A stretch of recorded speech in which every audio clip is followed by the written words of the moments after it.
Hello and welcome to another episode of the Curse of Fey. And our adventurers are all raring to go for another adventure in the Shadow Fey.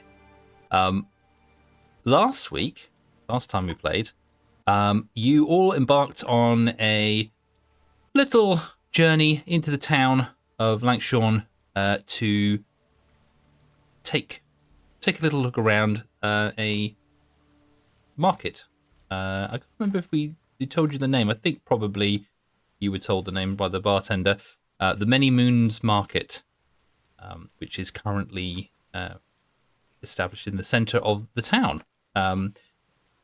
You briefly had a little look around as you were entering the beginning, in the middle of the town at the start of our session last week, and there were several carts and stalls all set up with various different items. Some of you may have taken more note than others, but there was definitely a mix of presence of townsfolk as well as guard that would seem to be sort of dotted around the area, just keeping an eye on the numbers of people that were there. Since you've been in the town of Lancashire, you've not really noticed a lot of people getting around, and sort of a lot of people seem to be quite sort of lethargic almost in this town. People sort of sitting around on the porches, not really doing anything. There doesn't seem to be any work or any jobs being done, other than that of people in stores and things. But there's very much a lot of excitement and a lot of people here, all congregated now in the centre of town. And there were various sort of tents and stalls that you saw. One that caught particular eye to a few of your party was a tent very similar to ones that you had seen at the carnival where you started your journey. And this tent wasn't obvious what it was from the outside. The others have all seemed to have various people, various fey folk standing around selling items. So this was kind of cordoned off. The doors to this particular tent had the material sort of where the doorway was sort of covered, although you could smell incense of some sort of coming out from the doorway. When you entered into this tent, closely followed by other members of your group who had a brief look at a couple of the tables, walking in the same direction, you were greeted by a tall rabbit folk who was very similar, it turned out to be, to a certain Almirage, which is a little bunny with a golden horn on its head, that you had seen at the start of the campaign at the fair that you had been. In a slightly different guise than they had before, because the Almirage before was that of a bunny, little bunny with a horn. This, however, is a full rabbit folk, very tall, very slender, still has this golden horn on the head, but now dressed in robes and able to speak to you. And they introduce themselves as Madame Mary, and very similar to Madame Katrina, who you had met, who was going to be reading your fortunes in the mortal realm. Madame Mary was able to read your cards for you, which had been something that you had been about to happen before all this journey had started. And it turns out that Mary had actually been waiting for you for some time in the Feywild, expecting you to turn up very closely behind her. However, time doesn't work quite the same way in the Feywild as it does in the mortal realm. And after waiting for some time, she decided to continue on to the town of Lancashire. It appears that she has been here for possibly a week or more before you have arrived. And after going through and explaining what you'd been doing or where you were, she was able to look at the cards that you had. Now, you don't know, you can't remember whose card is whose, but it might potentially not matter so much. The cards themselves hold certain clues or riddles to perhaps what your future holds, or at least some sort of guidance as to what you should do here while you were in this area. She gave you a little bit of a history lesson, just reminding you of important information about Princess Yelfia Bathran, who is the princess of this land, of this princedom, and basically one of the two focal characters in the story that led you here in the first place. The very crux of why there was a fair in Daggerford in the first place. The story of forbidden love between a mortal and a Fey, and how that basically ripped this part of the Feywild away from the rest of the Fey. And after this was explained and after the cards were read, certain things about this area were revealed to you. One, that the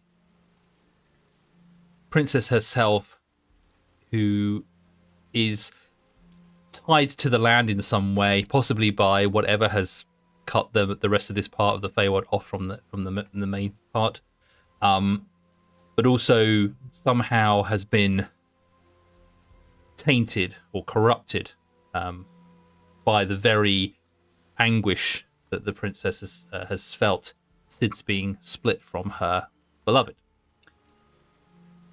Now, because of that, there has been certain things that have happened around the Fey, this part of the Feywild, the Shadow Fey now, but also seem to be links between what has happened here and certain things happening in the mortal realm. Certain things that few of your party had asked about, certain things that they had noticed in the mortal realm that seemed to also be reflected here in the Fey realm. One of the things that Galatea, you asked about was if they had seen, if Mary had seen anyone else coming through into this world. And although they couldn't confirm that it was Eddie, they did confirm they had seen somebody of blue skin, a character that had sort of resembled the description you had given them in what little information that they could have gained. But it seemed that character, maybe possibly other people, had been here maybe 2-3 more days before your arrival. With this information, you obviously had a little bit of shock. There's been a little bit of revelation there that you hadn't been expecting. And on leaving the tent, Moira, you had a little bit of an outburst of sorts. And Oh yeah, A little bit. Just a little. and has caught the eyes and ears of not only some of the guards that are standing around, but also some of the other people who are currently shopping or loitering around the market that you're currently in. And so you stand outside Mary's tent in the middle of the Feymoon market with many eyes looking at you, wondering what all the fuss was about, before turning back to their own business.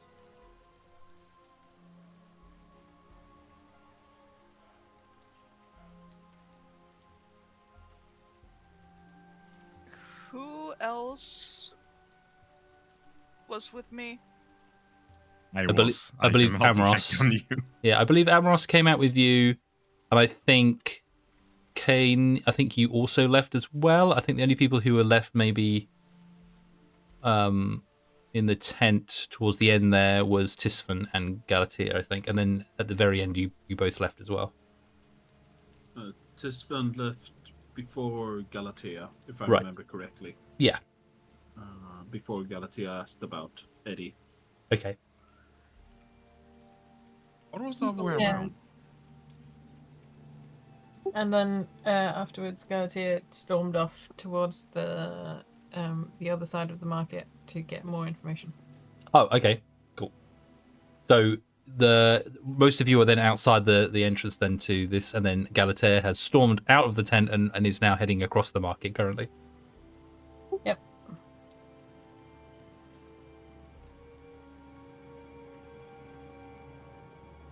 Well, Moira is pretty much just hold on, what's the word? Something. Yeah, like walking in a tiny circle, probably gonna be digging up some kind of a hole just from walking Quack, quack. and just That cartoon thing of making a circular hole while they walk around. yes. Yeah. And then just muttering and grumbling, sometimes spouting out random like words.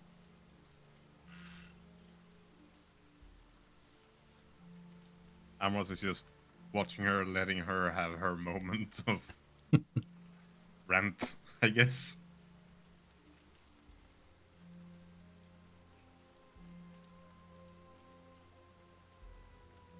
Tisvan is mostly ignoring everyone else, trying to collect himself, so he doesn't do anything stupid. Oh yeah. He got some news too, didn't he? Oh yes. We are so overdue a chat. So overdue. And Kate, what are you doing? What are you up to?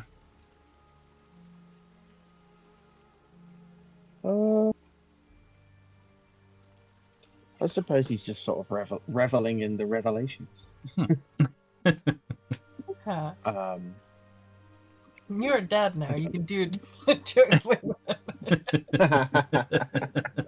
I done jokes like that beforehand. Let's be honest. Yeah, but now it's okay. That was just Well, training. I think that Kane is probably the first thing that comes to his mind is shit. Someone needs to tell Bula all this Right. Oh yeah. because she's still stuck in the tavern. That's right. Yeah. So he'll probably mutter that under his breath to the group, sort of quietly, just Bula deserves to know. So your focus is still thinking on Bula. Obviously, currently not part of the group, and potentially being cared for by whoever the bartender who had contacted in order to try and alleviate whatever has happened. This gloom sound that has affected her so much, seeing as she has been essentially submerged in this thing and is now devoid of color mostly. So yeah, sort of mostly focused on that. And Galatea, you were storming across the middle of this. So while he was muttering, Galatea bursts out of the tent and storms directly over to the stall across with the tiny little Kenku. Ah, yes, yeah. And so as you approach this little stall, there is it's more of a small cart essentially with a little sort of table by the side of it, with a sort of a little grill, little spit on there that's got various sort of skewers rotating around on it. There is a sort of a sign to one side that sort of hangs down from the cart, and it's called Sticky Treats, but it's stick-e treats. And yes, there is a young Kenku woman who is just generally sort of like, she seems to be sort of just chatting to someone who might be buying one of the skewers of food that she's currently on there, and she's just continuously turning this little spit as it's cooking whatever is on the skewers themselves. And you come barreling over. Come barreling over, then see that they're mid conversation, and then like just stop, because it's polite to wait your turn. So Galatea's just stood there, like You're like a child, sort of like waiting for the adults to stop talking because they've got something to say. So they're just sort of arms folded and, trying to. Just waiting, trying to be seen to know that I want to talk. I want to say something. Part of this conversation.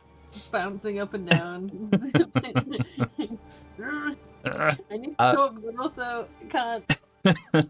Well, while you're standing there, waiting for this conversation to end, which is only like a fleeting conversation, that she's literally just sort of handing off the some food to these people that seem to be buying it, and they're taking a few skewers. And now that you're closer, you can see that the skewers are actually a sort of a blend of mushrooms and berries and stuff with some kind of sticky, dripping sauce of some sort on them as well, and they're just obviously being cooked. They smell really nice, very very flavorful. The aroma and stuff seems very nice and sweet. A few of these people, you do see that she seems to be very delicately sort of, when these people are buying the skewers, delicately sort of taking them and then folding them in some sort of container or sort of like paper or sort of waxed paper.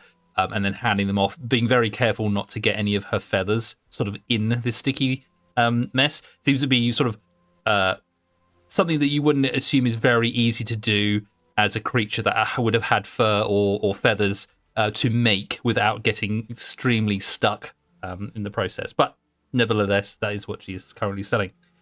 And also, I will give you a description of what she looks like. So she's a kenku, however, she is a duck. Rather than being a crow or anything that you might look like. She's about 5 foot tall.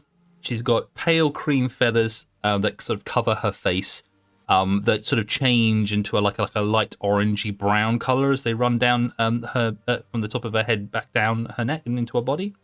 She's got small black bill that sits in the sort of the center of her face, and she's got 2 wide black eyes and sort of long eyelashes that look back. And she's currently wearing a buttoned-up sage-coloured cloak that's around her shoulders, and she has a bright orange rope just sort of like linked underneath it. And then on her head, she has this blue sort of chunky knit hat with ear flaps, a bit like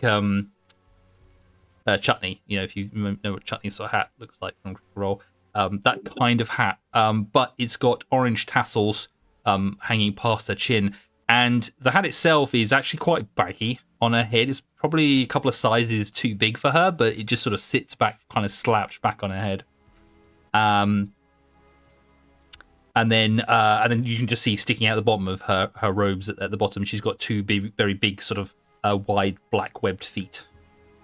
Her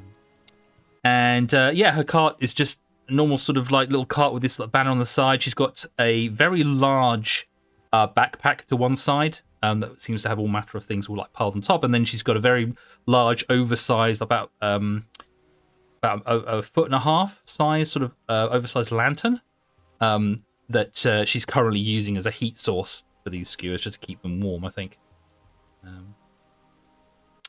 And that's what you see. I love her.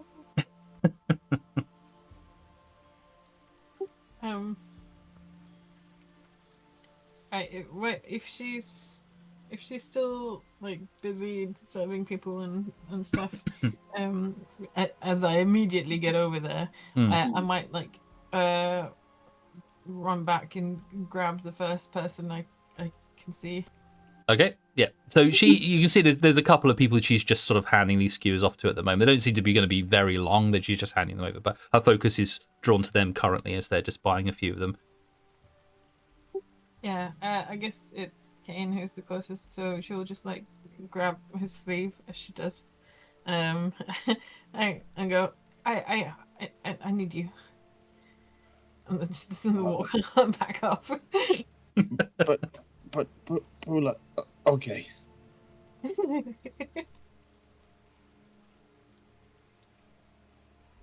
I'm hoping that the others will follow. But speaking while this riled up is difficult. Okay, so so the rest of you probably see Gautier come back and sort of tug on Kane's arm and point in the direction of where she's just come from as she walks back in that direction. Moira, are you how are you doing at the moment? Are you still shouting into the air. Yes, unless someone stops her. As fun as it's been watching Mora just venting in circles when Galatea drags Kane away, Amros is going to just put his hand on Mora's head and turn it slightly to see Kane being dragged away and go, should we follow? Just to distract her from what she's doing. Moira gets a little vertigo from being stopped. Like, well, what's happening? Who? Where? You've been venting for a few minutes. It's just shouting things randomly into the air, walking in circles. Is everything all right over here? You'll see one of the guard has sort of slowly wandered over, looking in your direction, Moira. One of the Owlin Scarlet Guard.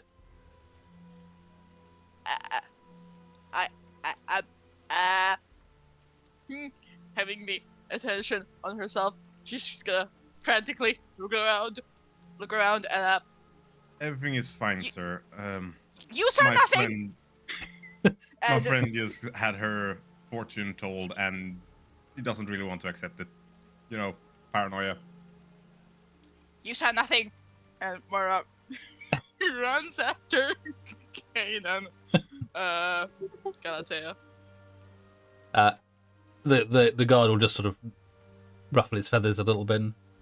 Very well. If you could keep the noise down a little bit. There are other people here who don't enjoy the shouting so much. If there's anything the matter, then obviously we're here to protect everyone. Okay, but why is Birdman hot now? This one will just throw a baleful glare towards the guard and walk off towards Galatea and Kane. The owl looks towards you and nods, and he just goes back to his position where he was before. He doesn't engage. He doesn't say anything. He's just checking that you're all right, Moira.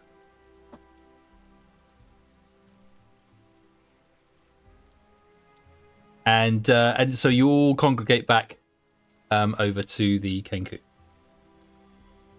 Yep. And as you approach Galatea, you see that yes, she has indeed finished handing over and chatting to the people, handing over the skewers that she had handed out, and she is just busily popping a few more onto the spit and starting to turn them around, getting some more cooked for the next visitors. Hi.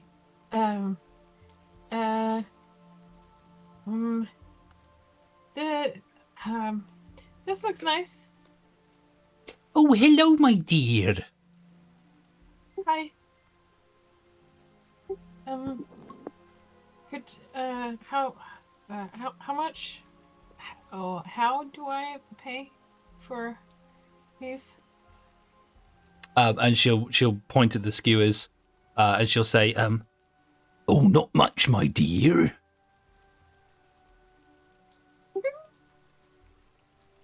Just a small payment."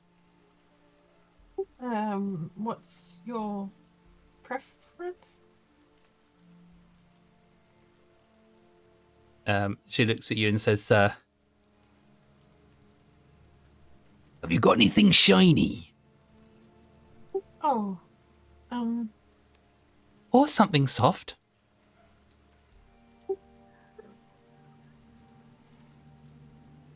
I'm a little unknown by the voices. Have you been round here before, my dear? Oh yeah. I forgot about it's just a Kenku.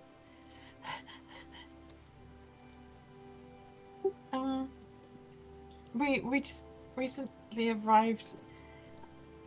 You wouldn't happen to have seen Other people recently? Maybe tall, bluish guy, floaty hair. When you mentioned a person with blue skin and floaty hair, she tilts her head to the side and looks at you again.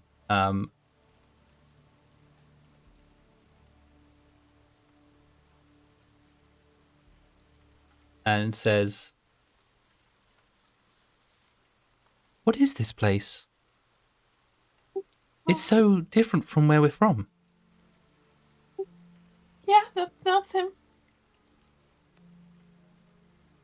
How did you do that?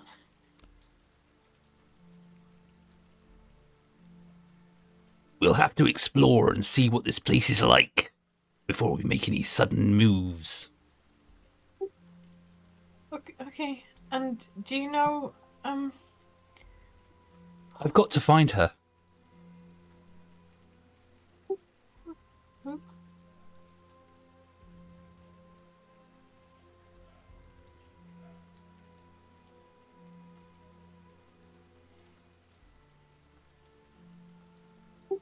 who? Was that last one Eddie's voice as well?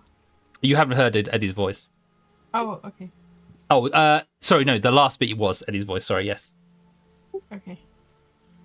Yeah, so, yeah, we've got to find her.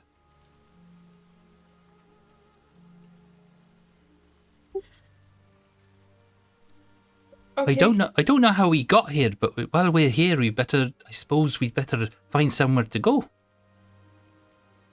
Yeah, do you know where they went? Do we have to leave? I don't think we should go any further. Aye, we'll be fine. We'll be back here in a few days. Okay, you think they'll be back, or I've got to find her. Galatea. Galatea stops and covers their mouth and just stands there trying not to cry.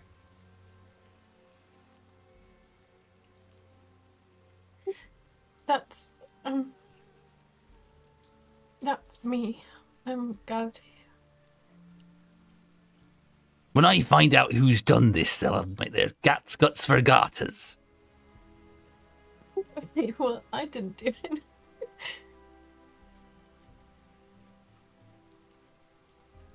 The Kenku looks at you and she puts out her arm. She looks sad towards you, and she puts her arm out and just sort of gently sort of pats your shoulder. Oh, And she sort of takes one of the skewers off and holds it out for you. And says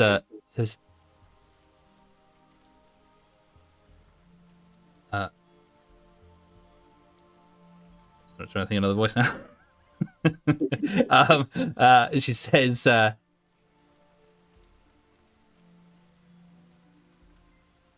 just wanted to go on an adventure.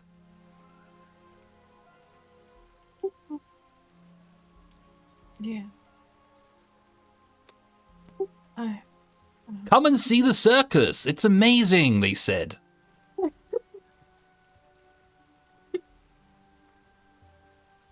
I just wanted to go on an adventure. When I find out who's done this, they'll have their guts for garters. Yeah, I agree. And she do you take the skewer from her? I'm gonna look down at what I'm wearing and get one of the buttons off my my shirt and hand it to them to her. Is this okay? She looks at you. She sort of tentatively takes the button, and she looks up at you again and says,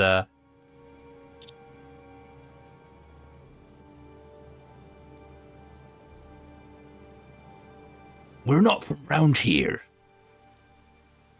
No, it's from where I came from. She points towards herself and says again, Oh right. "We're not from round here." Do you want actual money? I have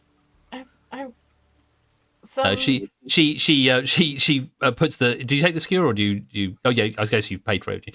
She hands you the skewer and she waves her hands as if sort of saying no. And she says,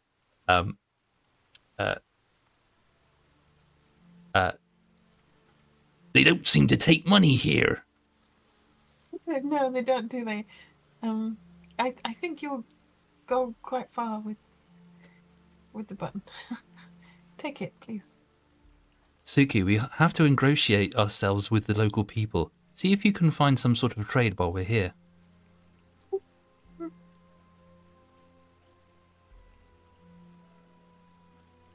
Yeah. That's good thinking. We'll be back in a few days. Do you know where they went or what they were doing? I've got to find her. Galatea. Okay, but which direction did they go? She points sort of northwest over this side. She points to that direction and says we better go and check this high ankle place out. Hi, Uncle. That's... Will it be dangerous? I don't know. I've got to find her. Kane, was that the place with the delivery or something? Wine? Vodka?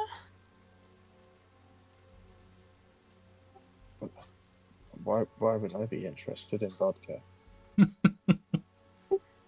Oh, you wanted to go and see something about... There was a delivery or something that was meant to come from somewhere? I'm sorry, I'm not sure what you mean. I remember us wanting to go to that place, but I don't understand why I'd wanted a delivery of vodka. But I thought you liked. Never mind. But that was high ankle, right? While you're having this conversation, the Kenku has picked up a few more skewers and is sort of holding them out to the other members towards them as well. And she says, "Is this what they call food round here?"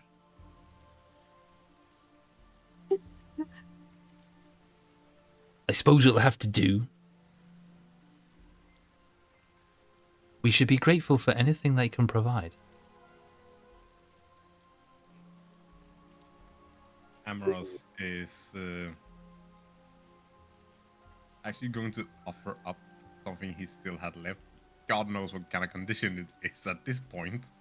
But before they left Daggerford, he actually bought a few buns before the festival, carnival. I forgot what it actually was. And he's had that in his backpack the whole time, so he's gonna bring that out. And wait, what kind of condition would that be at this point? I would say it's probably pretty stale by now. Yeah, I would expect it to be extremely stale at this It's point. probably a bit. I'm more worried if it's moldy or anything. No, it can still be used in soup. Yeah, it's a little bit hard. It's not moldy, but it is. You know, it's not the crispy roll that it was before. It's now a bit hard. But do you offer that to her? Do you? Yeah, I offer it as a trade for a skewer. And she sort of hands out the skewer to you, and you give her. She takes the bun and she says, "Look, Suki, you We like buns. Might be a little stale, but hopefully the flavor is still good. If not, it's always good to accompany with a good soup. I suppose it'll have to do. And she sighs and then says, "We should be grateful, Suki, no matter what we get given." And she takes the roll and she puts it in her pocket. Galatea sort of looks around back at the Kenku while she's talking, and then sort of spins around to the rest of the group and goes, there were others here from the carnival. She's here from the carnival, I think, right? The carnival? Yeah. And, all the fun of the carnival. I only wanted to go on an adventure. And my, friend was here, and he's looking for me. And Eddie? yeah. They're not from around here. Eddie?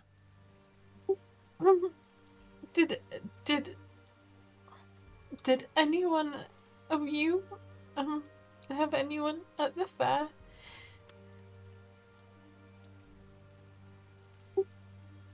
Just, it's worth asking. I Suki don't can juggle have very anyone well. from the carnival besides you guys. So I don't have at this point. However, they did say going to the north, right? And I also have a thing to look at towards the north. So potentially we'll come into both.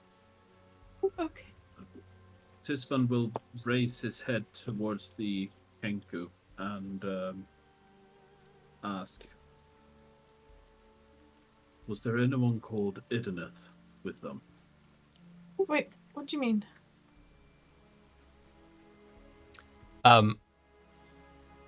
The Kenku will look towards you with the skewer out, and they'll say,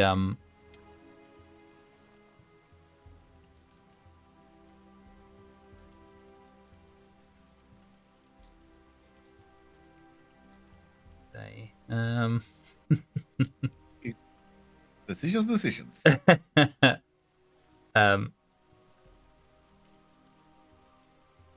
she doesn't talk much, does she? Ideneth.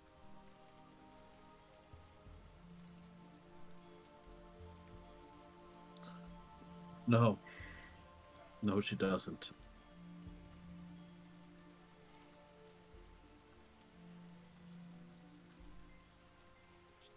Yet. I'm I sure hope we it can make was- the best of it while we're here.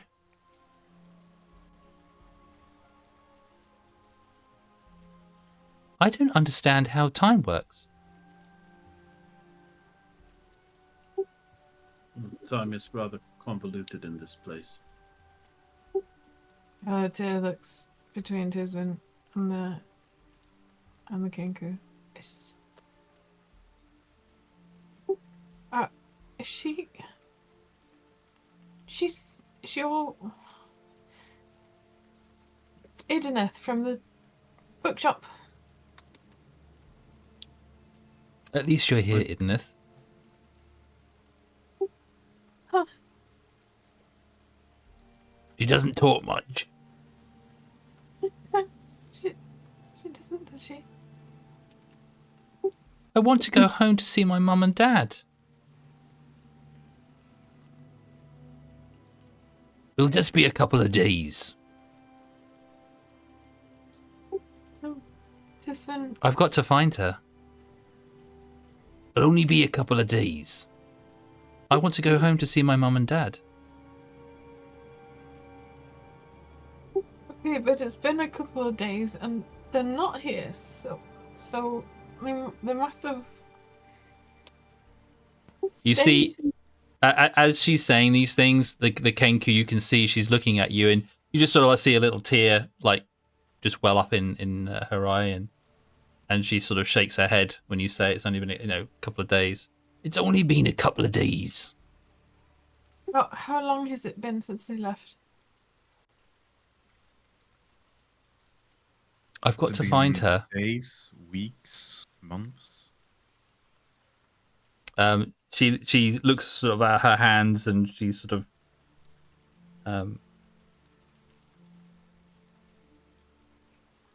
she got wings. She looks at the skewers, and you see that it's got a mix of mushrooms, and it's got mushrooms and berries and all things like that. And she sort of goes along counting, and then she slides off about 4 of the mushrooms and the berries onto the floor, and she holds up the stick, and it's got about 8 berries and mushrooms on it. 8 days. And she just nods. Okay. Thank you. Time is strange here. Yeah, it really is. So 8, what feels like days anyway. Okay. It'll only be a couple of days. And then she hands out the skewer again. Yeah, okay. Well, I'll go look. I want to go home to see my mum and dad. Yeah. And you can see that little tear that then breaks and runs down her cheek. Yeah, we're working on it. Amos is gonna gently reach out, waiting for the Kenku to, like, having his hand above its head but not touching it yet, like waiting to see if it will allow him to pet it, and just say that we're all gonna get out of here, or at least get home one way or another. Just don't need to hold out. She sees your hand there, and then when you say that, she nods, allows you to like pat her on the head or whatever you're gonna do. Really not. He's gonna gently pet her, like gently stroke along the hairs on top of her head. So what did you say to her? Sorry. We'll all try to make our way home, and it's just a matter of holding out, I guess. And she nods, and she nods, and she says in your voice, "We'll all try and get home together."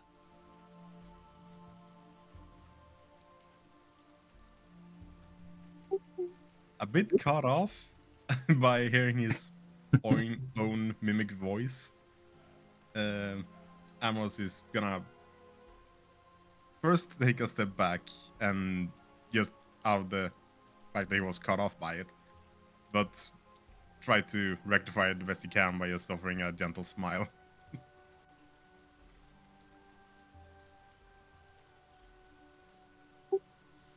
We'll be back soon, Suki. Suki. Is that you? Suki loves buns. And she'll nod at the same time. Suki loves buns. We'll get you some buns. Suki loves buns. Thank you. Thank you. You're very welcome.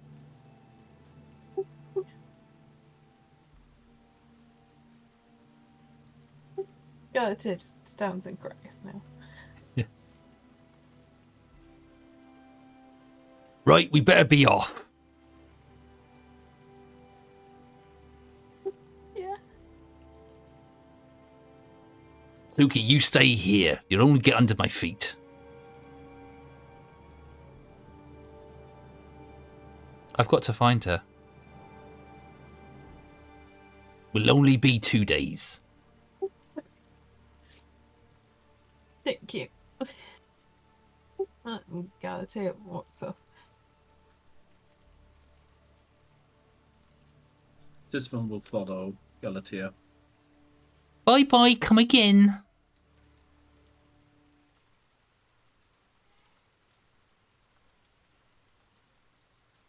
She's just standing and crying in the rain. Pathetic fallacy. This one will step in front of Galatea. Lean down a little so they're about the same head height, making sure not to invade her personal space or touch her. How Learn from cool. Amorous. Good to know. And just say, Eddie's someone special to you, isn't he? She just nods, hand covering her mouth. And that means that you know Idoneth as well. More nodding. Still crying.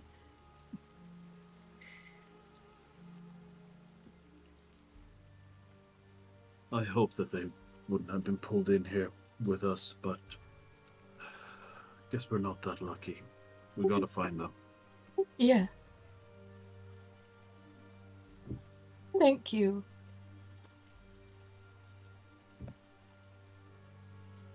She makes direct eye contact for once. She's just saying thank you. This one just looks rather confused, but says, "Well, you're welcome. But for what?"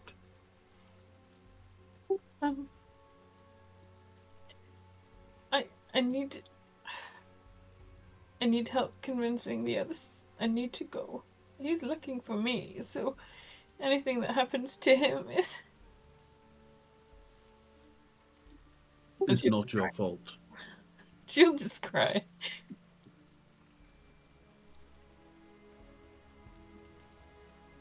Anything that happens to Eddie is not your fault. It's not Eddie's fault. The only one at fault is the one that does anything to him. And we will try to find him and Idoneth and the rest of that group as soon as possible. Yeah. But I feel we need to free this place from these bastarding Scarwood guards first. I don't think the others will agree to leave until we've done that.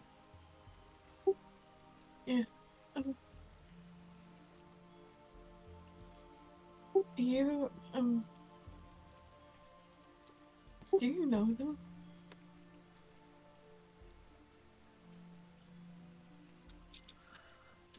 I wouldn't say that I know the Scarwood guards, but what I do know, thanks to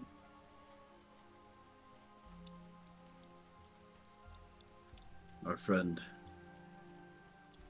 is that they were the ones that attacked my people in the mortal plane. Oh. What? The entire settlement that me and Idoneth came from.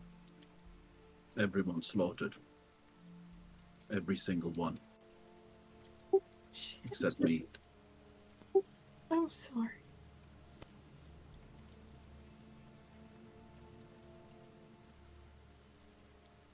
That's what I need to take care of them here. Because I cannot allow them to hurt other people like they hurt me and mine. Galatea lowers their voice and glances over their shoulder at one of the guards, trying to make sure that they can't be heard. Maybe stepping off to the side a little bit more. Do you think they'd do that here?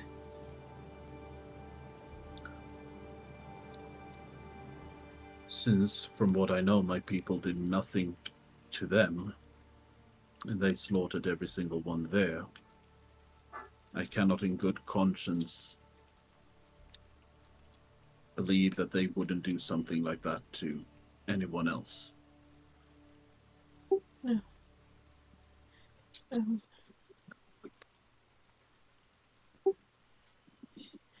Okay.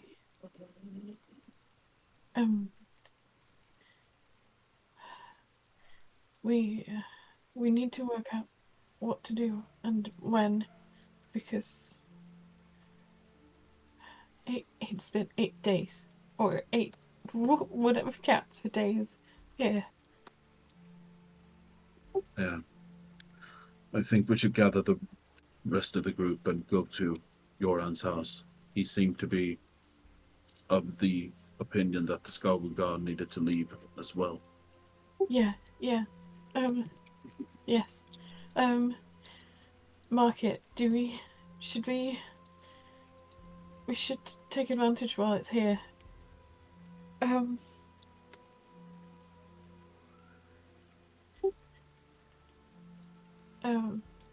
Yeah.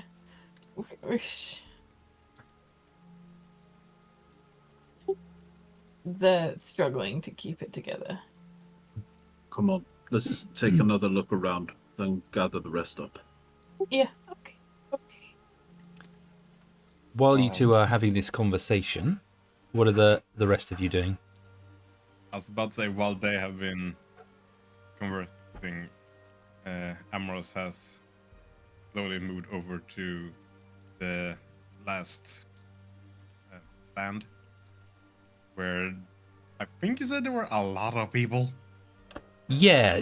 There's a couple of stands you haven't been to, but yeah, this one that's near to you now is, or you noticed initially when you got there, was very busy. There were a lot of people, and there is still quite a few of the townsfolk still around, and they all seem to be vying to get to the front of the cart. But since you've been around and that, it has sort of dissipated a little bit because there's only so many people here in the town anyway. And yes, as you progress towards this one, just find my page. So you see that it's a wide, basically lean-to tent with a green canopy, and it's got these sort of now you're a bit closer. You see it's got these wooden struts, but they're like almost spiraled or carved a little bit, and a little bit fancier than some of the other stands you've seen. And there's a big long table, which they say there's lots of people sort of in front of it at the moment. But there's enough of a gap you can kind of start seeing towards the center of it. And through the gaps, you can see that there seem to be two young fawn women who are sort of standing behind the table, and they are selling the wares, and the people are just grabbing off the table, and they're handing them something, or shaking hands, or doing some sort of transaction is being taken over, and they are taking whatever item it might be, and then heading straight home. Once they've bought the thing they want, they're off. And through the gap as you sort of approach, you see on the table, there seems to be a variety of like wooden toys, or sort of toys or decorations of some sort. Not quite like the other guy, the city that you had sort of briefly had a conversation with, who was the other side of the market, who had like wooden carved things on there. These are much more simplistic. They're almost more like child's toys, or perhaps very much more simple wooden carved things. But they're not just made out of wood. Seem to be made up of various different elements. Some are more colourful than others. But there's a whole sort of mixture of different sort of objects on there. And you can see that obviously there's a big space now where people have seemed to have grabbed lots of these things and purchased them in some way. And then they're sort of heading up. But the people that you see there and you notice they're not just like, looking at things like, you would normally, people sort of just interested in certain items. There seems to be very animated. They're like almost like, if you imagine maybe there's a collection of things, and maybe some of them are like limited edition or something. It's almost like that. Like they're desperate to get hold of a few of these and buy them. And one of the a child might have picked one up off the table, and then somebody will grab it out of their hand and be like, "No, I'll buy it first." There's a thing in the UK. Like an aggressive mall sale. Yeah, it's sort of like that. It's a bit like if you're in the UK and people were going crazy over like Prime, that drink thing. Like people were fighting each other and grabbing them as many as they can because they wanted to be the first people to grab hold of them. Like with anything, there seems to be like you don't often know how often this market comes along, but whatever they're selling seems to be very popular, and people are like, oh, I want to be the first one to get them, or before they're all gone. Much more than buying skewers of mushrooms and things, or the carved wooden artwork that the other guy had as well. Whatever these things, why the value to them, you're not sure, but everyone seems to be very, very like, oh, I must have this, and so they're the two Fawn girls that are there are like very busy. The backwards and forwards. This person, yeah, you want this one, great. You want this one, yep, you can have that one.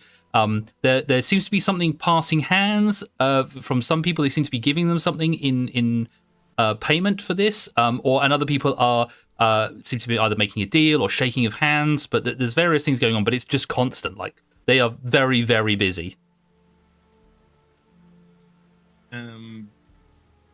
Considering Amro's nature and how hectic this appeared to be, rather than trying to get through the crowd to see what's actually there, he would try to reach out to someone in the crowd and ask, "What are they selling?" Yeah. So. I think.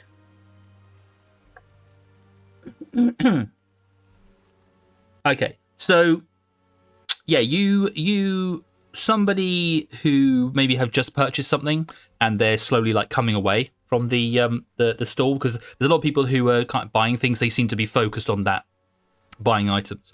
But once they seem to buy items, they seem to be like leaving quite quickly. Like they've got the thing that they want. And as you sort of approach, you see one of these people who are leaving. And it's a male goat folk who is sort of stumbling away, and he's got an item in his hand. Excuse me, and it is it's like a cylindrical, partially carved like a wooden, almost like. Yeah, like a sort of a small cylinder of wood and what looks like sort of not resin in this world, but that kind of thing, like another sort of, maybe it's more sort of ceramic than that, but it's sort of like a combination.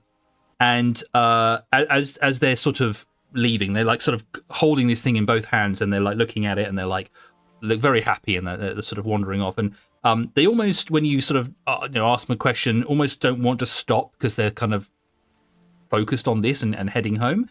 But they do turn to you, and when you ask them, and give me a persuasion to see if you can stop them in their tracks and ask them and see if they give you an answer before carrying on. All right.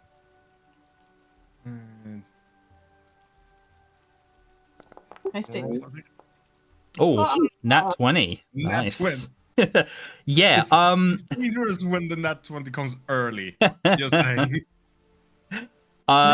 Yeah. They do stop. Yes. You when you grab them, perhaps it's because when they turn around, they're a bit caught off guard because you're not a face that they recognize, and so they sort of turn in your direction and like, and you ask them what it is that they've got. I can actually take that like a full conversation because I probably should have. Yeah. Sorry, sir. I didn't mean to startle you. There's such a hectic crowd that I didn't really want to get into it, but I'm not from here. I'm kind of curious. What are they selling? Like, it seems to be, for lack of a better word, flying out of the tent at this point. But what are they actually creating that's such a hype over here? And with your nat 20, you catch their arm, and they're very focused on this thing that they've got in their hands, but they turn to you and say, because you're not a face that they recognize, they kind of like, It's you haven't been to the many moon markets before, then I suppose. Well, these are the worry totems. They fly off the shelves because everybody wants them. You can't get enough of these, especially not in these days when you're cut off from the rest of the Feywild. Get these from love, no money. They often don't have very many, so you have to get them very quick. And he'll sort of like look around. He'll say, I'll show you, but don't don't take it from me. It's mine. He seems to be worried about keeping hold of it. He's like, and he sort of holds it up, and it's a sort of short, smooth wooden cylinder, about 8 inches long, and it's sort of in 3 sections, and half of it is made of a kind of light wood that seems to be stained green, and then there's a sort of a gold band around the middle, and then there's a small like white clay section at the very top of it, with a cute like little face with it's like 2 little eyes and a little pink cheeks. And then on top of it, there is another darker wooden section, and this one looks like it's sort of cut at the end into sort of several points, almost looking like a crown or something on the top of it. And he just shows it to you, and it's just a very simple kind of object. And he shows it to you, and he said, I think I've got the best one here, so if you don't mind, I'm going to go get home now. Sure, I'll be out of your way. And Thank you for showing me. no problem at all. I hope there's some love for you there.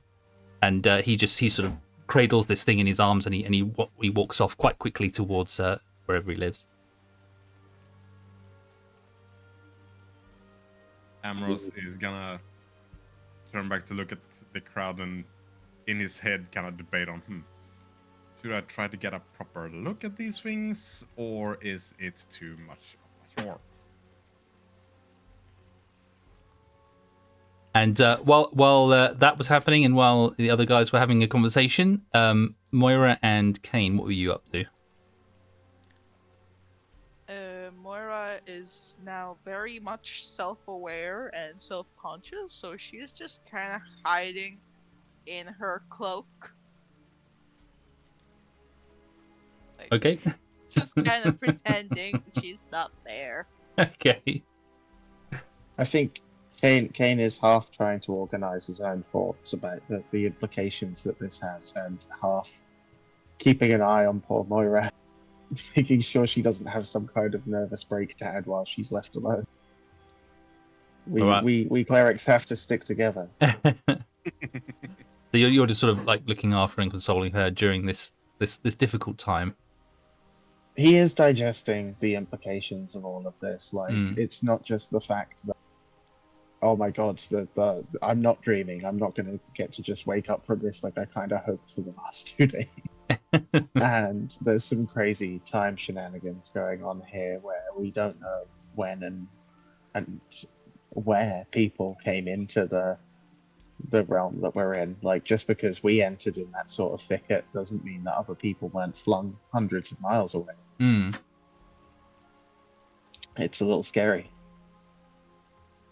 Yeah, there's a lot of new information that's been given to you, and on top of all the things that you've already been through since you've been here. So, well, we'll say then at this point, then I think you all you all come together. Then Galatea and Tisfin, you probably make your way back towards the group at this point. Well, Yep. we should go and see what the fuss is about, because market.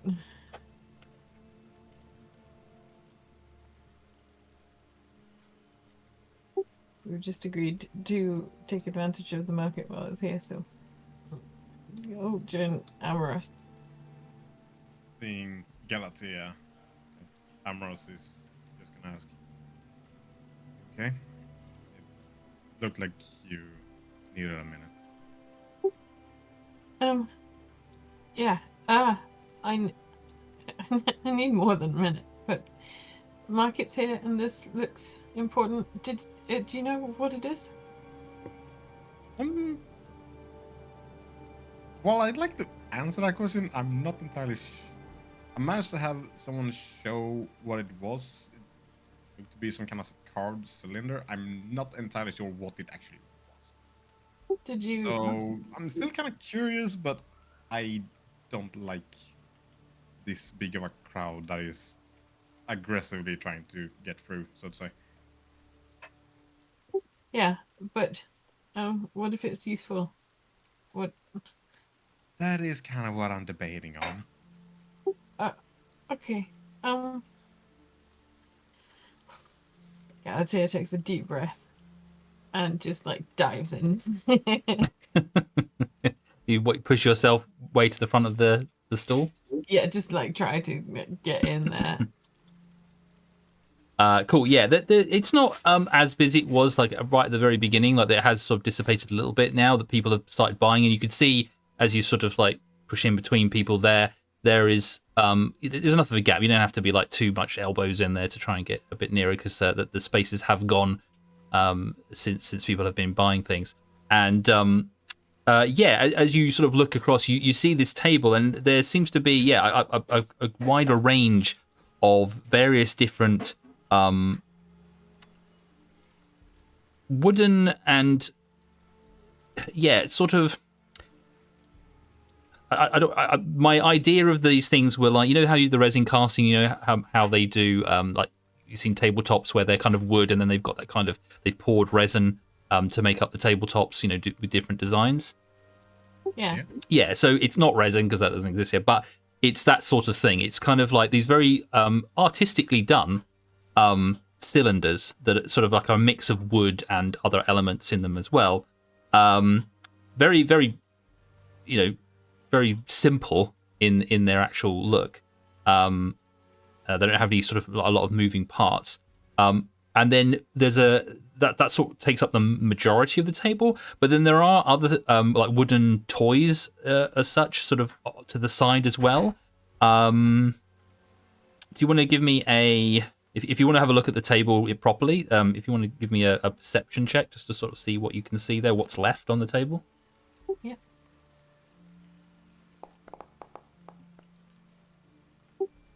14.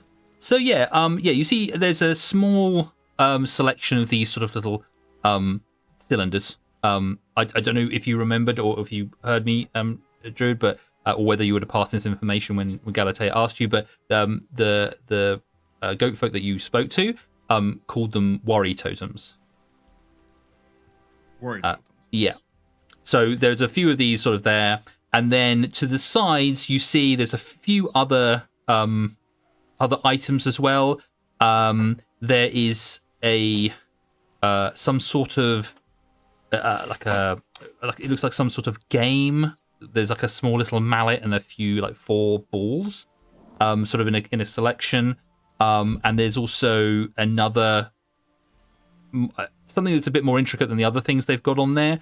It's a sort of a thin, almost like a sort of a cage that has a wooden dowel running through the middle of 3 wooden blocks, and each of those blocks look like they rotate on this where this rod is, and they're almost like, you know, like a kid's sort of building blocks. I don't know if you remember or you've seen them before, but imagine like a very basic wooden toy where it's got blocks in a row, and you turn them around and they've got a different picture on each side. So when you spin them around, you can get different combinations. You know, it's that kind of thing, and it's got different, like, you know, from what you can see from, you're not right at the front of the table, but from what you can see, it's got like different pictures on it. The game, as I said, it was like a little mallet, and it's got 4 different coloured spheres in a kind of a tray, and that's sort of all you can see from that. And then there's various of these what Amaris would have told you, like worry totems, which are basically just standing resin and resin, but yeah, the kind of little totems made of wood and various other materials, and each one of those seems to be unique. They're all different kinds of colors, and some of them have got little faces on them. Some of them are carved. They've got different sort of shapes on them at the top, but they're all like a cylinder, and they're all different. They're all unique. The look at them, and they've all got like little faces on them, and as you're standing there looking, the various goat and fawn folk who are there are just sort of grabbing ones off the table that they like the look of. And it doesn't seem to matter to them which ones they grab. They don't seem to be like looking at them going, oh, I prefer this one. They're just grabbing something off the table. They just want something. And like I said, they are either handing something to the fawn girls that are behind the table, or they seem to be shaking their hand, and then they're just taking it and going and bolting off after it. Okay. But there obviously was space for more of these toys and these little totems that were on the table, but they are going quick. Like they're being taken immediately. As soon as people get to the front of the table, they're just grabbing them. I'm gonna try and grab one. Yeah. Cool. Do you now that so you push yourself right to the front, and you can see people are just grabbing out there. There are seem to be 3 left on the table. At the moment, there as well as the wooden ball game and the twisting cube game as well. The 3 totems that are there at the moment, there are 3 different ones of different sizes. There is a one that is 5 inches tall, and it's a small wooden. Actually, this is a cone shape with a sort of a rounded top to it. And it's made of a dark wood, and it's got coloured red dots, white and blue speckles all over it. And towards the top, it has a square section of bark missing from it. And then there's a creamy clay-like window that sort of reveals a cute little face. This one doesn't have a mouth on it; it's just 2 black eyes. There's another one that's only 3 inches, it's kind of a little short one there, and it's in 2 different sections. It's got a largest of the 2 sections at the bottom. It's like a bright red, and then it has a ring of little painted leaves around its neck. And then the top section is white clay material, again with another cute little face, and it has these big rosy cheeks and just a little dot for a mouth, a little red dot for like lips. And at the top of the clay, there's been carved to make it look like 2 small pointed ears, like poking up from the top. And there is another one, the largest of the cylinders that are left there. It's a smooth wooden cylinder, and it's in 2 sections. Half of it is made from a light wood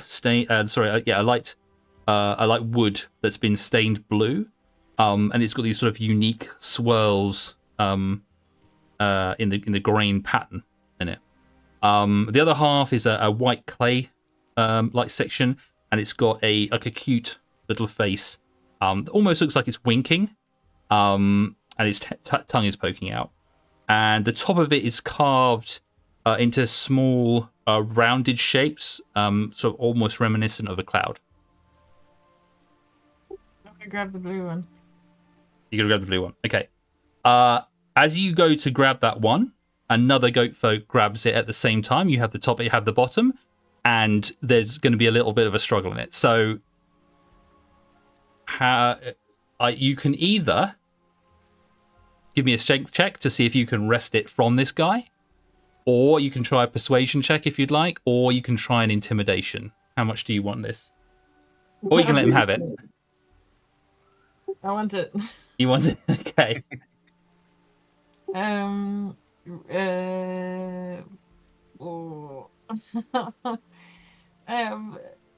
No, nothing to use for this. Can I? Or you can suggest something else, a way of getting it from this person. I don't know if dexterity is something that your character is good at, but there's always sleight of hand. Yeah, you can try that as well.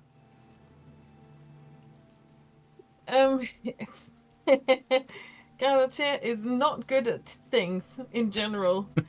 If she got some form of illusion magic, she can conjure a scary image in front of them.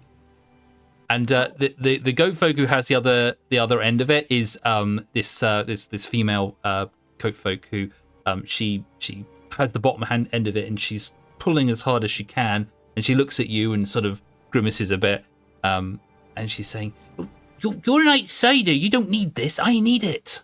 No, I need it. She seems to be adamant, like a lot of the other ones who are grabbing these last few bits and pieces. Seem to be adamant about it. So, yeah. How are you going to get this? Wrest this from them? Where is intimidation? Oh, it's the same. I have no charisma at all. Can I pull can I pull either Tizwin or Amorous in and say, help me? I mean, I assume you two are watching at this point, and you can see Galatea, holding on to this item with one of the other goat folk there, and pulling it backwards and forwards. So, if you're watching this, if you want to help out or intervene or some sort, that's up to you. Help me! I need this. This one will stomp through the crowds. He's probably like a head above most of the people here with how tall he is. So he's just gonna move through the crowd and then just ask what's going on. Okay. Are you asking that of Galatea, or are you like looking at this other goat folk and saying what's going on? Both of them. Both of them. Okay. So, I mean, if you want to, you can give us intimidation. See if you can. God damn it! I'll try. Can I assist then, since we're doing it? Sure. If you want to, while you're pulling this out, Tisman, if you want to roll with advantage on this, to see if you can. Go. You pick another one. This is mine. I saw this one first. You're an outsider. You don't need it. I need it. 13. It was nearly a 15. So she doubles down. She grabs it with both of her hands now on the bottom, like one holding the other, holding onto it. She says, "You don't need it. You're an outsider. You've got enough things. I need this one." I'll give you something. What do you need? She give me a persuasion to see if there's something else that you can give her, because like a lot of the people here, they want this. They really, really want this. So you're going to have to persuade her by offering her something that she really, really wants instead of this. So you're going to have to give me a persuasion to see if she'll even listen to the option first, and then you can offer her something that you think she might want in return. Okay, +0. Here we go. Okay, 15. Yeah. So okay, she's holding on to it. And she's like, "What have you got?" Shit, what have I got? Where's my inventory? Sadly, Amorous has given away stale buns, so you haven't got that anymore. Oh shit, stale buns. Oh, I have other stuff though. What have you got? Yeah. Ooh, I have little fairy wings. Oh, what, the fairy wings from the thing. Yeah. Oh, I forgot we still had those. They're little wings from another world. They're from another world. Okay. You. Can I Go on. give some form of advantage on the fair wings? How are you going to give her advantage on that? What are you going to do to make them seem more appealing? Real good. This is probably gonna be very stupid, but I still have the damn one of prestidigitation, and I was thinking, what if I freaking made those wings literally sparkle, like looking magical because of it? Yeah, could prestidigitate do that? I can't remember what. I literally everyone just reading uses it through for this whole cleaning. time, and you can create an instantaneous harmless effect, such as a shower of sparks, a puff of wind, a faint musical note, or an odd odor. Okay, all right. Yeah. I think making it literally in a medical effect might. Okay, yeah. Okay, all right. Well, they'll say that that Galatea, you can roll with advantage your perception, your persuasion, to see if you can persuade her that this is a far better option. Okay.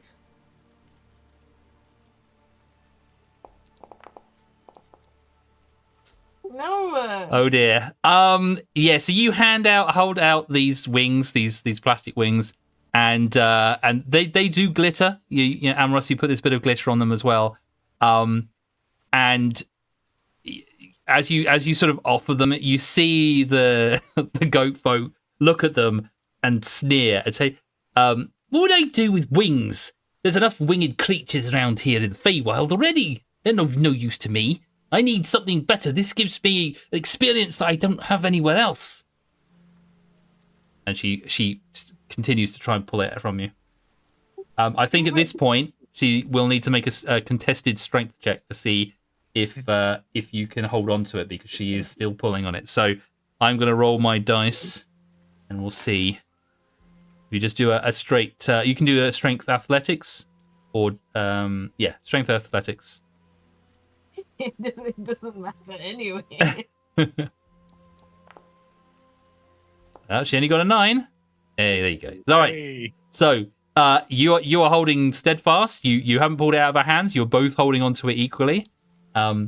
Neither one willing to give it up. So, is there anything else you would like to do to try and get this off of her? You can try persuade her with something else, or you could try, I don't know, whatever you think.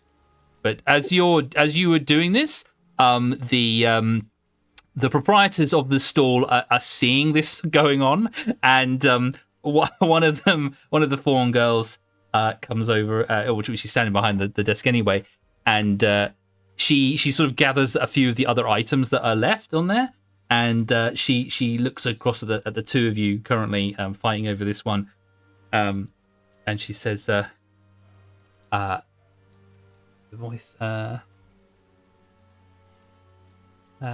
"Oh, you don't have to fight over these ones. It's okay. You can come and I have other ones here as well. And next time the market is on, there will be other ones as well. But it's okay. You know, you can try some of these other ones. Look, I have some other ones here. I have ones in blue and I have ones in red. And there's this lovely little spinny block one. And you know, you don't have to fight over these ones."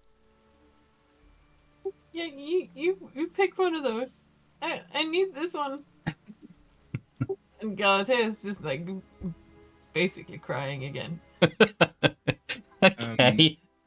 At that point, can Amorous like move around to try to get closer to the gold girls and ask,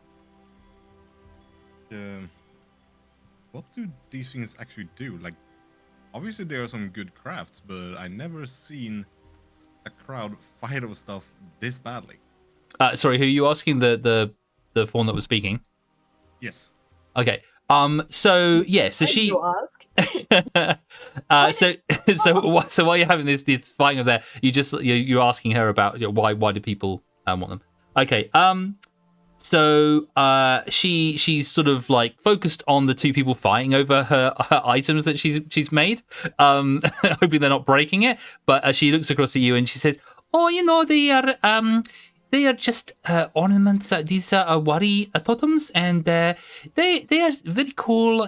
People like them, and they offer them a respite from the trials and tribulations of being here in the Feywild, and some people they like to use them to experience things that they don't experience here, being cut off from the rest of the world, and it's all good. I make as many as I can, but my sisters and I, we make so many, and then we bring them here and we sell them, and people just like them. They're just very, very popular. I don't know why they're so popular, but yes, you just you take them home and you look at them, and then you admire them, and then when you're ready and you want to experience something new, you just snap the head off, and then you have this experience, and then you feel really good, and I think that's why people like them so much." Snap the head off. So that's why she's probably more concerned about you pulling on it, because she's don't want you to break it before it gets that one. Yeah. So you're still pulling and pushing this fawn. It's the goat folk is not wanting to let go of this one. They're like, I need this. You've got enough experiences of your own out there. I don't have the experience. I need to have this. Is there? Can I roll an insight check to see if there's anything I can think of that, or anything I can see on her that might help? What, on the person that you're fighting with? Yep. I'd say you can make me an intelligence check to see if you can think of the experiences you've had so far, what you might be able to offer this person as, you know, in payment for this thing, or to basically persuade them not to give it to you, basically. Yeah. Surely it would be insight, right? Well, insight would tell you, like, you know, would probably give you things on what those person's feeling in that. But I think it's pretty obvious that she wants this. Fine. And it's very so.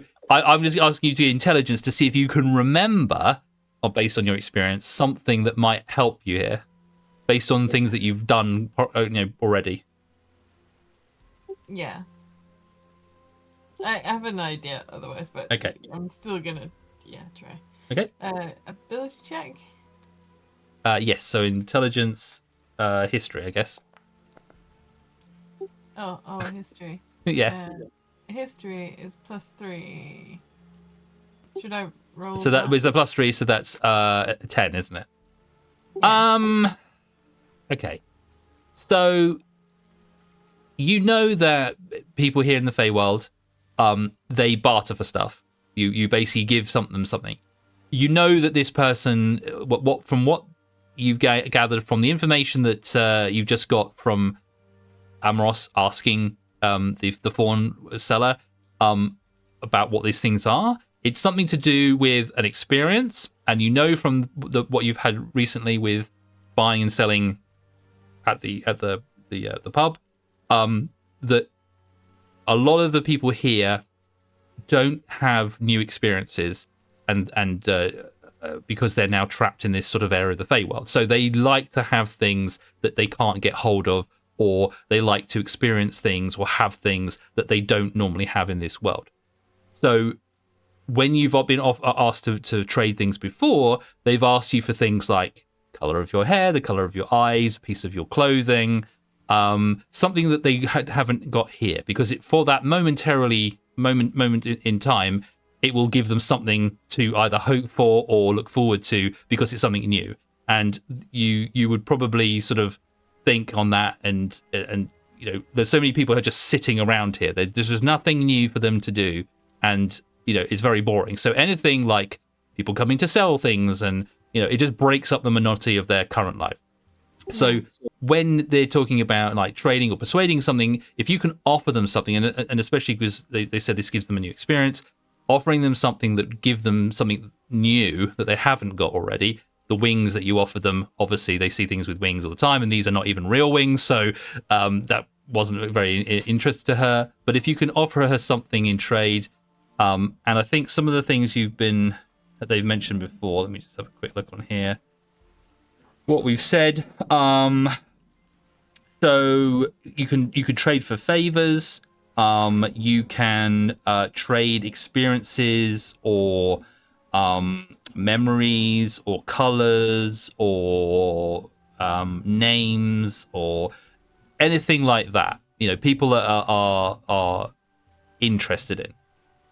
So some people are very specific what they want, but they're usually probably like shop owners. But general people might be able to persuade in a myriad of different things. You know, something that you might suggest to them. Yeah, I'll try with another drawing, because Okay. yeah, it comes with a story. Okay. Do you have a drawing?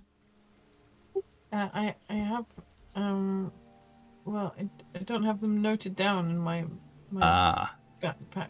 Does that count? You would have to let go of the item if you need to draw something, unfortunately. Unless you can persuade her to you do a drawing for her. Yeah, that was sort of Yeah? what I was Okay, well, give me another persuasion then with advantage, because you're offering her something now that is different. Yeah, I'll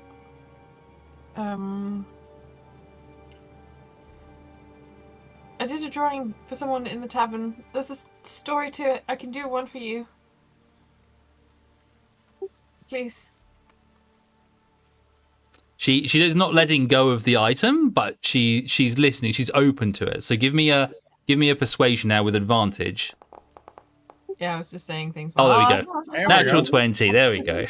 While I was rolling. We always knew So art is the way to go. So as you say, about this art and stuff, the art doesn't seem to. She sort of thinks about it and she's holding on, but what loosens her grip is the idea of a story that goes with this piece of artwork. And so this story, this new information, is like, oh, this it's a new story. It's new from your world, yes? Yeah. Okay, as long as it's a good one. Is this a long story or a short story? Medium story. Okay, and she lets go slowly of the item. And you will do this for me now, yes? Before you leave, I don't want to give this up. Of course. I just need to pay here first. Okay.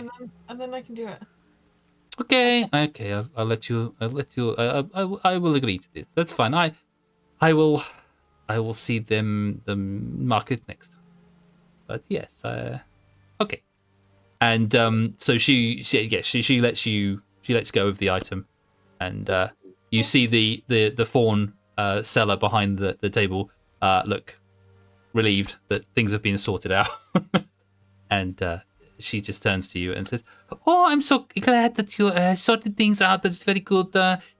We all like to be nice here, and everybody get on well together. And it is nice to. I will next time I come. I will make as many more as I can of these new items, so that there are more for everyone to appreciate. I didn't know there was going to be such a rush on all these things, but it is very good to see that you are all you enjoying them so much. But thank you very much.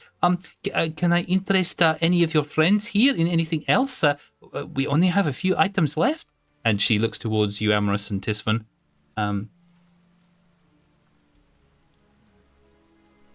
Tisfan will just slightly shake his head. Okay, to you, Amorous.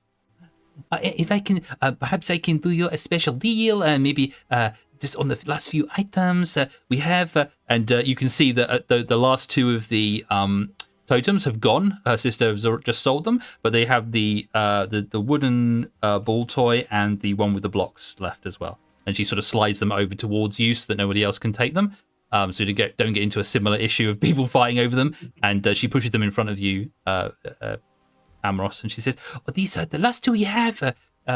They are different from the Wally Totems, but they still have a certain quality to them that it makes them very sought after, as you can see. But seeing you as you don't look like you are from around here, perhaps if you're buying this one and this one, maybe I can do a special deal for you as a welcome here to the Feywild."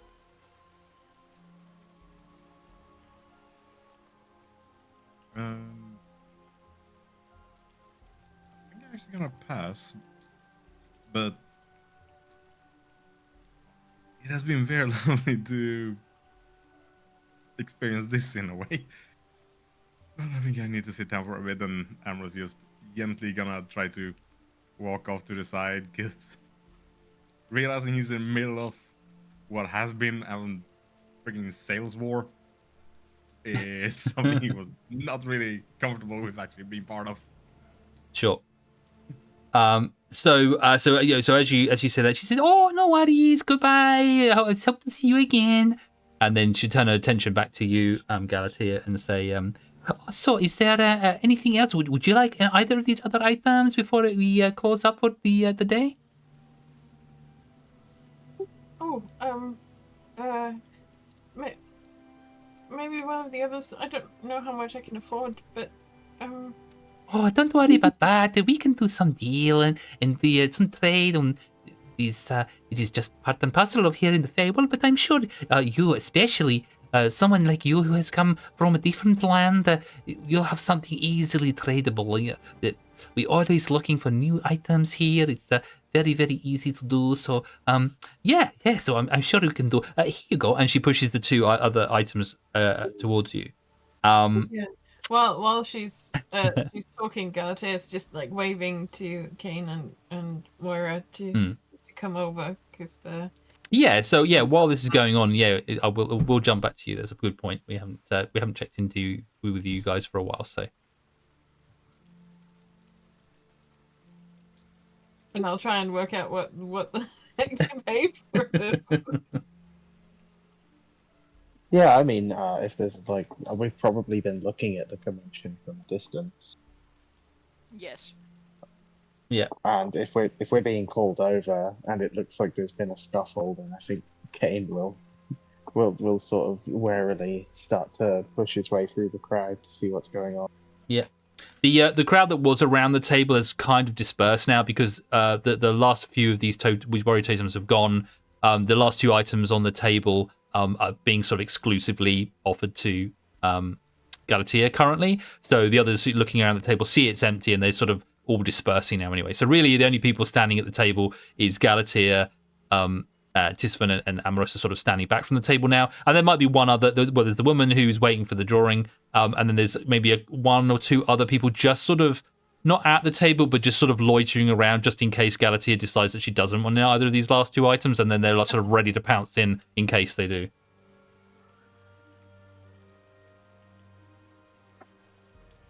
I imagine it's a very noisy entrance. Like I'm wearing full chainmail. Yeah. pushing through this crowd.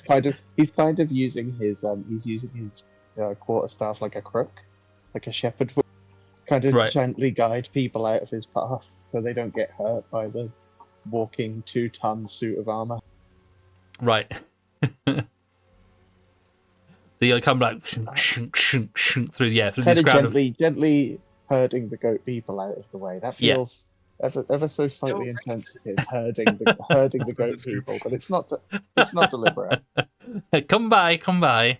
Just got your crook there, shoving them out of the way into your pens. And Moira, are you following on with Kane, or what are you doing? For the sake of not being alone, she's gonna be like, can't we just go back to the inn? Fine. Well, in terms of time, you've literally only been here maybe like half an hour max. So she feels like they've been here for an eternity. Yeah. Time is a weird soup. That's it. So you guys from bringing the party mom to the party kid. Good to know. You guys come over. I would say probably around the time where the altercation is going on at the moment, and as you sort of approach, you can see that somehow Galatea has made an agreement that whatever it is that she's got in her hand, she's managed to wrest off of this other goat folk who is seems to have calmed down by the time you get there. But you see that. Oh, I didn't actually give you a description of the fawn that you're talking to behind the stall. Let me rectify that now. Yes, so young fawn, she would be a sort of equivalent of about looking like 18. She's quite short. She seems that she's about only 4.5 feet tall that I've written down here. So very short. 18-year-old. She's got warm, like reddish brown skin or fur, with a sort of tan freckles on each of her cheeks.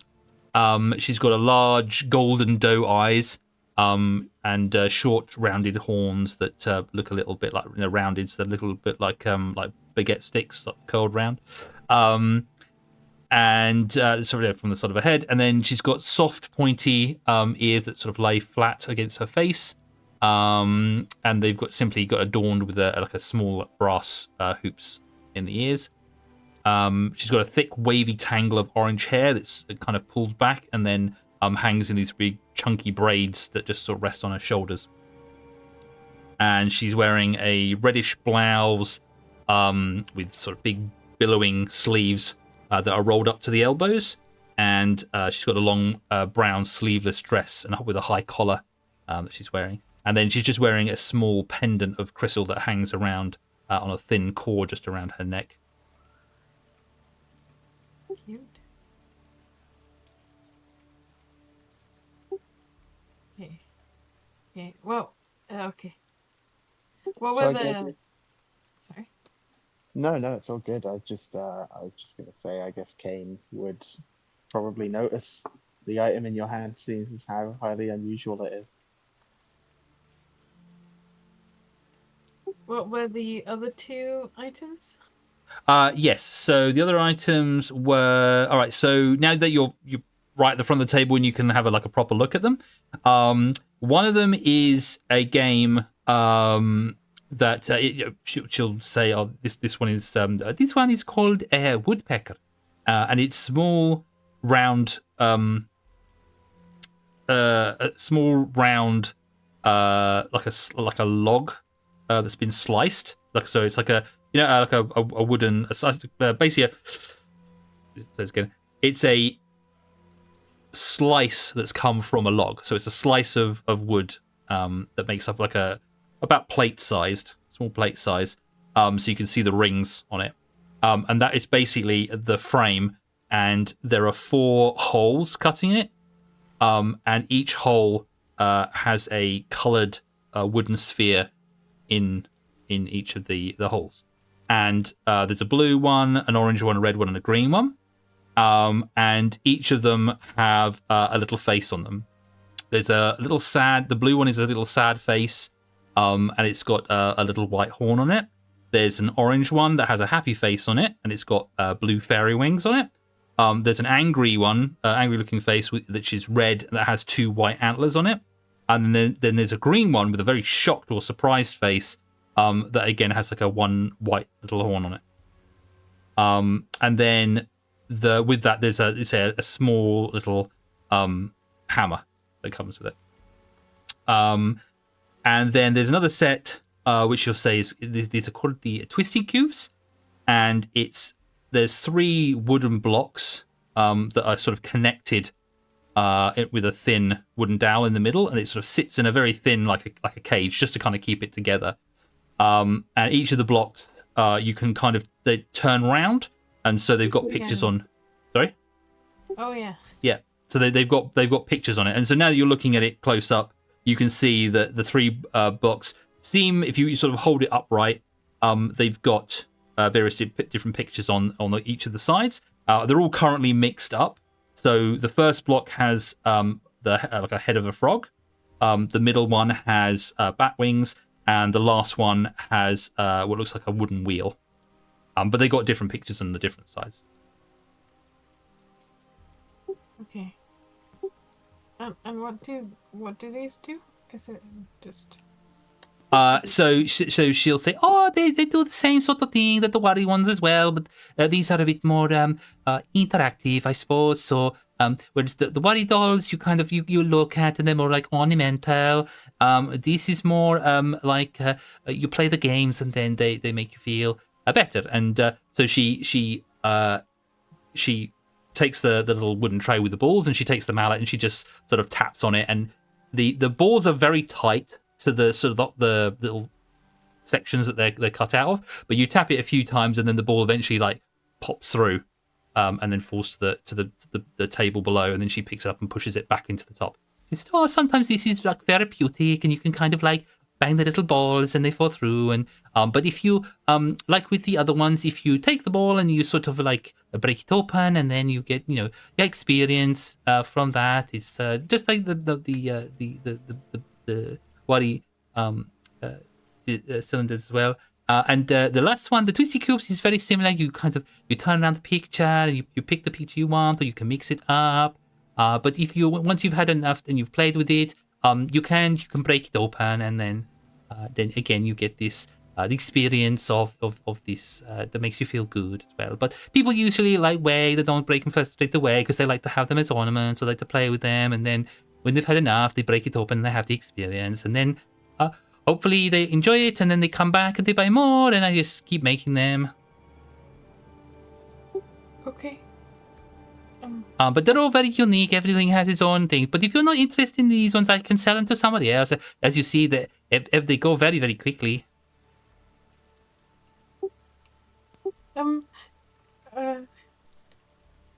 Oh, please, if you like to, you can have a quick play with them if you want to, and have a look and see if there are things you like. Okay, can I ask my group? We're all here together, so it's like a. Oh yeah, of course. If you want to all come around, that is. And she looks at there's a gentleman in armor standing there, and then there's a little mouse folk she can see coming on. She's like, oh, you new people as well. Come along, have a look, see if you'd like any of these things as well. If you're all together, maybe I can do a deal. This is the last 3 things I have, and then I have to pack up and we'll go home with my sister. What do you think?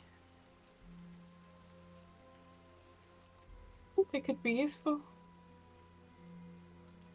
Do we trust something from these people, though? What do you mean? I mean, it might be a pleasurable experience if you're a Fey creature, but what kind of effect would it have on someone from a different plane? The same, I'd suspect. Can Kane do a little Arcana check on these on the fly? Sure. What are you just an Arcana check?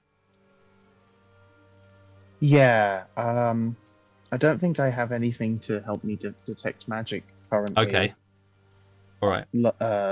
Learned or sort of prepared, but this would just be a straight up Arcana check. I don't have any pluses or minuses. Okay. To it, So this would be. He's gonna try his best. Yeah. So this will be based on what she said about them, and on your knowledge of the arcane, perhaps what this could mean in terms of what this could possibly do. Maybe if it is a magical thing. 5. Yeah, you're not really sure. They look like toys, maybe like ornaments or things. Kane's not very well versed in the arcane arts. You're not really sure. I mean, magic could be in all sorts of things. So yeah, maybe. He tried. He tried. Well, I suppose if it's going to help you feel better, then we could at least get one for you. It hasn't exactly been the best day for you, has it?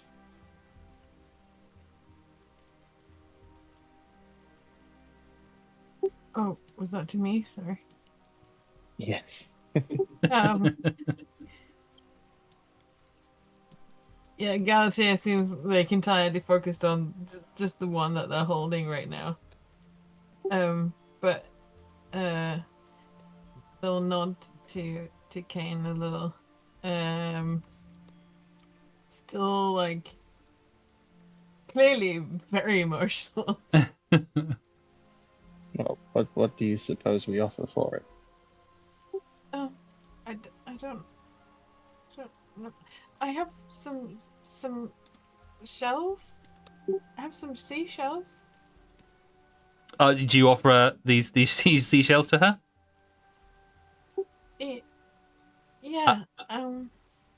I offered like 3 little seashells from a pouch I've got. It's the 3 seashells. Oh no. It's the 3 seashells. She must know how to use them.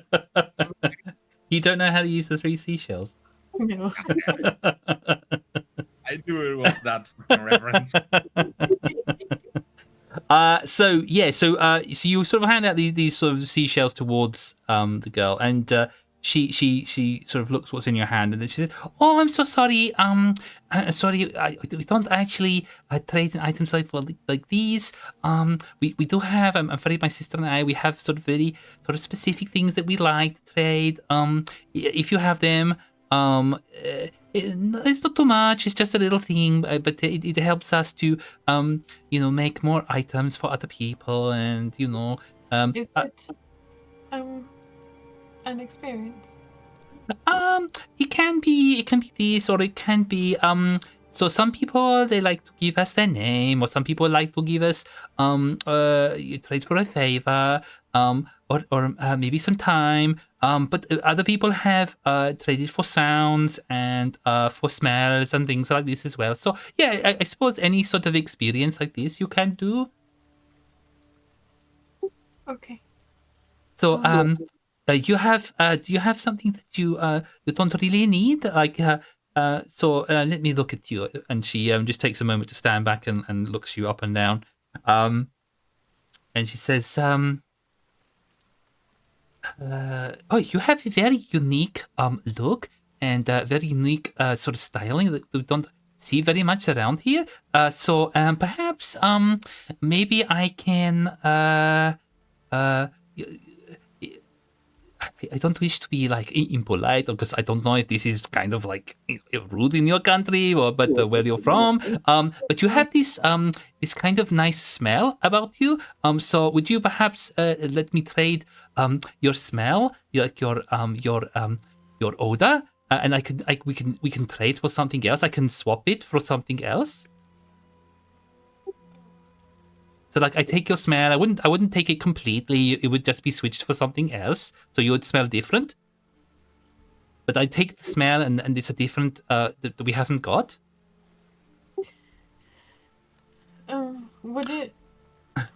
Or I could, or be if able to would I still be able to, I don't know, gain another smell? yes, I wouldn't leave you with no smell. You just have a different smell, and I wouldn't be able to tell you what exactly smell it would be, but it would be a smell from the Feywild instead.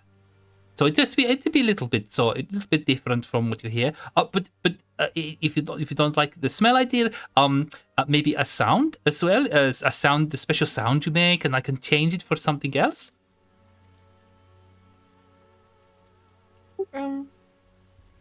Would the smell be pleasant? It could be. As I say, I can't really tell. It depends on the individual people. But it would be a random. So mechanically, if you agree, you can get roll and see what smell your smell changes to. Oh. The same with the sounds as well. That's really fun. I think because I want fun, and because Galatea is not in the right state of mind, I'm just gonna go for that. Okay, the smell. Okay. All right. So you offer a smell, and she says, "Oh, okay, that is good. We'll do the deal. So this will be for which are you trading for? Which one? Is it just a totem, or are you going to take any of the other things, or is your friend here going to take anything?" And she points towards you, Kane, and Moira, if you're there as well. Sorry, I caught that last, but I didn't catch that last. So she's just asking Galatea and pointing at you and also Moira at the table as well, because she's already asked Amaros and Tisvan if they're interested. But if any of you are interested in the other items to trade as well. Nope.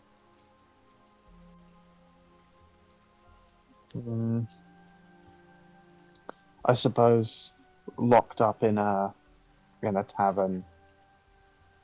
She's lost all her colour. She can't adventure with us anymore. Maybe it would be nice to give Brula one of these gifts. Yeah. Yeah, I think Kane will maybe express that in character, kind of hearing Okay. that the group is going to go for it as a whole. They're not suspicious like him. Right. He's very slow to trust anyone. So everyone else is vouching. So Yeah, if we could have the little hammer one, that seems fitting, right? yeah, absolutely. I suppose it's better than nothing, isn't it? I don't even have a book that I can give her. And she'll say, "Oh, I'm so sorry to hear about your friend. Oh, she's not well and she's staying inside all the time. Oh, it's very not it's sad to hear that. I'm sure she would love to have one of these gifts. And you said the hammer one, and she said, oh, you can give her this one. That is fine. It is if she is going to be alone though. This is kind of like a 2-player game, so I don't know if she will be happy to play it on her own. But you can have this one, or you can have this spinny one. It's up to you. The spinning contraption that you have there would that be better suited to someone who's I mean, who's on their own? personally, if I was going to have the choices, I would say the spinning one is personally, I think it is more interesting because you can make all the different pictures and you can put the frog head on there, and she picks it up and she just spins the blocks. And she said you can have the frog head, or you can have I've lost my page. You can have the frog head, and you can have him, and she changes the block around so it's not the bat wings anymore. And she said, and she turns around and says, "Oh, and she could wear this purple dress." And she spins the bottom one, and it changes from the wooden wheel to some tentacles. And she said, "You can have the tentacles on the bottom, or you can change the top." And she spins it around, and you can see there's a it's a kind of head of a monster with pointed teeth. And she said, "You can have the monster, and you can turn it around." And she spins the middle bit around again, and you can have the sort of armor. And then she spins the bottom block. And she said, and you can be wearing all these lovely black boots. She spins, there's a worm head. But surely we could just, she could still hit the things, right? Oh, of course. And she puts the one with the blocks down. And she said, "Oh yes, you could have the block one. You can the ball one. You can hit the balls and you knock them through. It is. Oh, you obviously play it on your own as well. That is fine. I just thought I'd mention if they're on their own. It's kind of a 2-player piece because there are 2 hammers and the 4 balls. It's kind of like a game for 2. But that's fine. She can play it on her own, I suppose." All right. Enough of the sales pitch. Thank you. I'll take both. Oh, you take both. Oh, well, seeing it that it is for a lovely lady who is not well and she's sitting there. I will do a special deal for both, and I'll just ask for the one thing in return, if that is okay. What is it that you desire of me? Okay, so she offers you again the option of the smell and the sounds, but she also says to you that she'd be happy to trade for a dream, or more specifically, dream sharing. So she said, "Oh, it is just a little thing. It is something that people in the Feywild sometimes they do and sometimes they don't do it as well. But it is when you go to sleep, you have an interesting dream, and you're the only one who gets to experience this dream, and so it's a bit lonely sometimes. And so what I can do is I can come along and experience the dream with you, and it's just a very nice, you might not even know that I am there, but I kind of experience it with you, and then I get to have the experience shared with you as well. It's just a little thing, but I think this is more a fair trade for the 2 items. But we can work it out. You tell me what you like." Kane looks down at her with his tired eyes and his sullen expression, and he says very plainly, "The dreams I have are not pleasant, but I suppose I could do with some backup in them." Oh, that is all the part of the fun. If you have a bad dream or you got a good dream, that's all right, because it is experience that we like here. So but if you, is that okay? You like to trade for the dream sharing? I suppose if you truly desire to see the things that happen inside my head while I slumber, then by all means, if it will keep Bula entertained. I suppose at least it's a break from being alone myself inside of my head. Oh, very good. And she claps her hands together. She says, oh, this is so exciting. I've never been in the dream of a strange person before who's not from the Feywild. And this is so exciting. I can't wait. I hope you go to sleep very soon so I can experience the dream as well. And she puts her hand out to shake yours. Could I do that too? We could all do... Can you do two at the same time? I can. But the dream sharing is you would be getting the worst deal because dream is you trade it for more things. Usually he's getting the 2 things, and so that is more of an equal cost. But if you want to, I can take a dream instead of have a dream share instead of a smell or a taste if you want. Yeah. Okay. Yeah. Okay, we can do this. An apology for causing a hassle for you earlier. Sorry. Oh no, it's no problem to me. If you want to trade for more, I'd gladly take the dream instead. That's no problem at all. So she holds out her hand to you, Kane, and then she crisscrosses her arms and holds her hand out at the same time towards you, Galatea. And she said, "Let's shake on it." Okay. This might sound like a silly question, but will I need to take off my gauntlets? No, it's fine. We're just making a deal. I don't need to have physical contact with you. It is just we're just making a deal. It is bonding no matter what. Well, all right then. And she would slip her little tiny hand into your giant gauntlet, and she'll put her hand in yours, Galatea, and then she'll just grasp both of your hands quite firmly, and then shake. And she's got a little bit of strength to her. She's like, and pulls both of your hands quite hard. And she's like, excellent.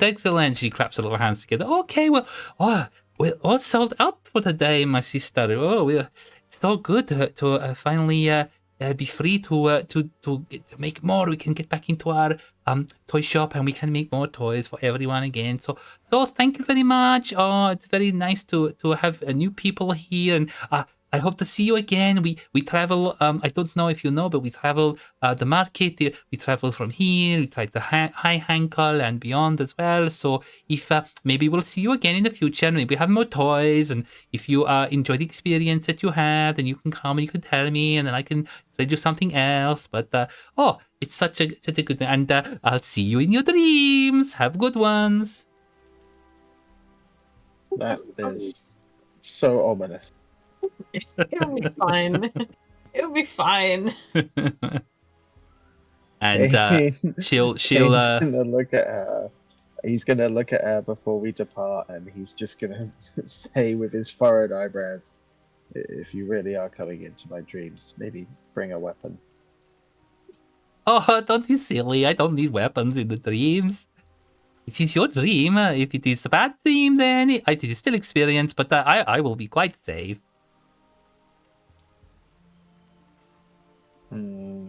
He's gonna bring some from a recording tool and then sell the dream. And just to be clear, I'm not taking your dream. I'm just experiencing it with you, and I get to be there, and I get to experience it and see what is going on, and get inside your head and those sort of things. But it's all fun and games, and we all have fun together. You're not reassuring us. I'm gonna stop talking now. I'm just sitting here like, Galatea valuing personal space suddenly. Hey, get in my head. And she'll sort of like she'll stop. Her sister's already started packing up. She seems to be much more quiet than the form that you're talking to, and she's slowly like sort of packing up the table as you're going. They're seeing that everything's gone now, and the people who were loitering around you basically head off, a bit disappointed that they missed out on the sales that were there, and yeah, she just sort of waves to you as you leave, and says, "Oh, we'll see you soon." Yeah, thank you. You're very welcome. Enjoy your worry totem. God, Alright.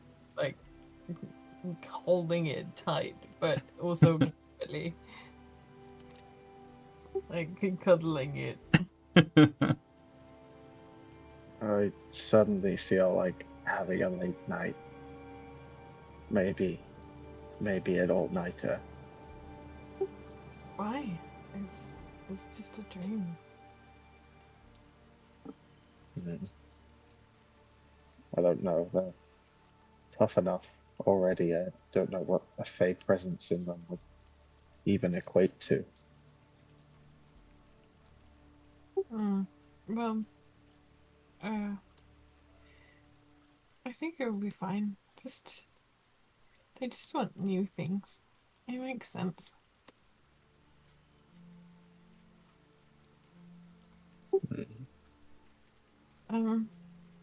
Is there anything else we need? I got this little kebab stick that I'm still talking about. Yeah, the kebab. Those of you who took them, they got the kebab stick. It's a mix of mushrooms and berries in this sort of sticky, sort of sweet glaze that's on them as well. They probably were quite warm when you first got them. So whether you were nibbling on them before, if you still got them and you haven't eaten them, they're probably starting to go a little bit cold now. I'm just gonna start eating it a little bit. Yeah, I'm a little surprised that you didn't try offering that to the person trying to take your worry token before you offered them a story. Oh, I need yeah. to... She is following you around. You notice after a moment, this goat focus eye. She's following you, waiting for you to give her the drawing and the story. Hi. Do you want to go somewhere dry? Of course we could go someone. I don't often invite people or strangers into my own place. No. So we could go to the tavern if that's okay. Sure. Yeah, we can go there. Can I? She looks at you. And she's like, can I trust you? Of course. I have a few things I want to do here in the market first. So perhaps if I come and meet you later, is that okay? Yeah, that's probably a good idea. Sorry, I didn't mean to ignore you. No, it is okay. You were very very in the moment with what you were purchasing, and I cannot blame you really in the end because I wanted the totem as well, and if I'd got there late, I would have missed out anyway. So I will just get one next time. It is perfectly fine. But I am very excited about this story and the medium length story and the art as well. So this would be nice. I think this is a good deal. So thank you. But I will call for you. I'm sorry I did not get your name, so I can ask for you at the pub later. Yeah. It's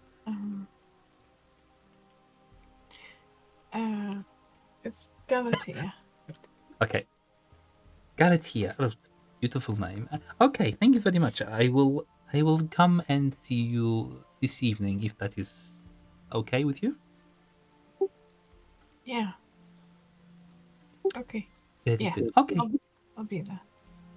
Very nice. All right. I will see you soon. And she'll just walk off back into the market. Okay.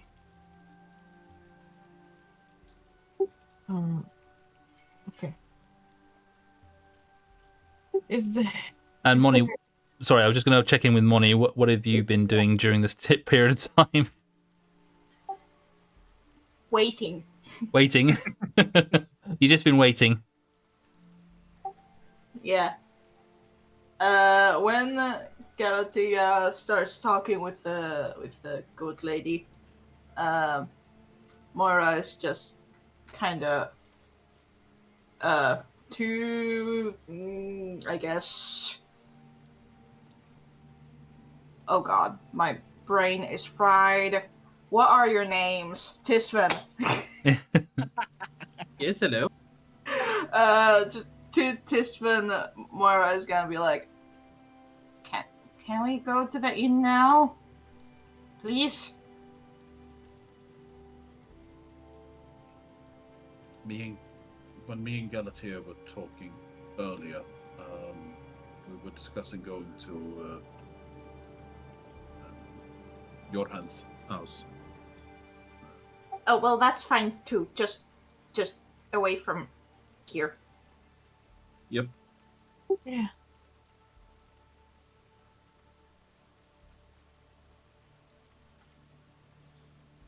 Okay. So we start making our way there. Okay. Are you all heading there? Yeah, just mindlessly following, even though there are two things that we still haven't seen. But I can't make Yeah, that's God do that. Yeah, you've all got your free choice of what you do.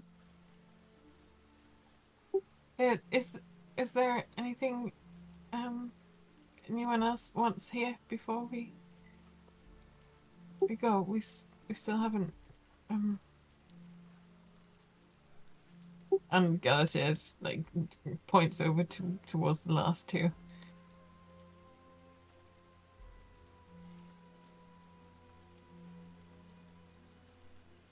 I think I'm good, but I have one more thing I kind of want to do, but you guys can head on ahead.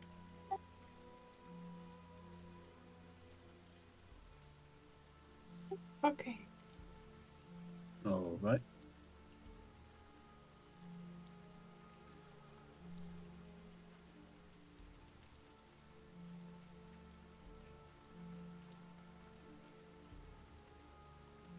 Where is your house? It's this one, right?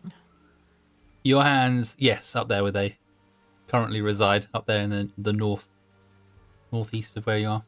So everyone is heading that way apart from Amros, is that right? And are you staying with one? Can't You find you will there. be right back. Ah.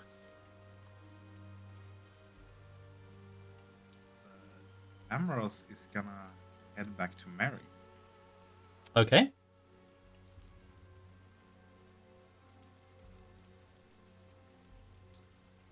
And well, one, he's gonna check so she's in there. Mary, you still in here? Yeah, when you lift back the flap, is Kane staying there or is he going as well? He's BRB for a moment. Oh, okay, fine. So yes, when you go back, you raise the flap up again, and again you get this sort of strong smell of incense. And as you go in there, yeah, you see Madame Mary is still sitting at the table, and as you sort of approach, go back in there again, she stands and she says, "Ah, Amaros, how can I be of assistance?" I was curious about something. And you did say that others came with us. Or before us. Others from the mortal plane, yes. There have been several who have been this way that I have seen. I myself came on my own. The others followed me shortly after. Okay. There are many who come through portals and such from the mortal realm into the Feywild normally, but they are usually at random. The amount of people who have come through the portal here in a short space of time is of concern to me. Usually our realms are cut off from the rest of the mortal realm. I do not know the exact science or magics that allow the mortals to travel here from your world, but it was my understanding that this part had been cut off from your realm, and so for so many to have found their way through here in such a short space of time is somewhat of a mystery at the moment. I'm hoping that you may be able to uncover this.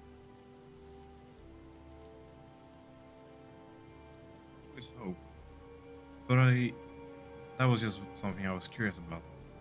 But I'm also wondering, do you know anything about the castle somewhere in the north from here? Since you have stated that you've been from the Feywild before, uh, I'm wondering if you know anything. I have been to the Feywild. The Feywild is my home originally. This part I have not explored maybe as much, but I have been to this Princeton before. There is, of course, the Scarwood Citadel, where the princess resides. But if you are speaking of another castle here, there is one, I believe. I'm afraid I would not know its exact location. As you can imagine, not only does time move differently in the Feywild, but places are not always exactly where they were. Time moves Yeah, differently. in the hints that both time and space don't seem to always flow the same here. That is true. The rules of the Ormalta realm are not the same here.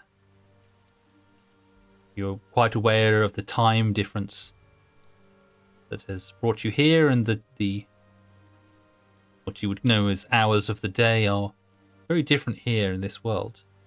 Have you considered how you will tell the time here while in this world? Been thinking about it, but not really found a way per se. There is a certain trick to it. I can tell you that the days in this world, unlike your own, do not follow the same length. One day here may be very short and the other very long.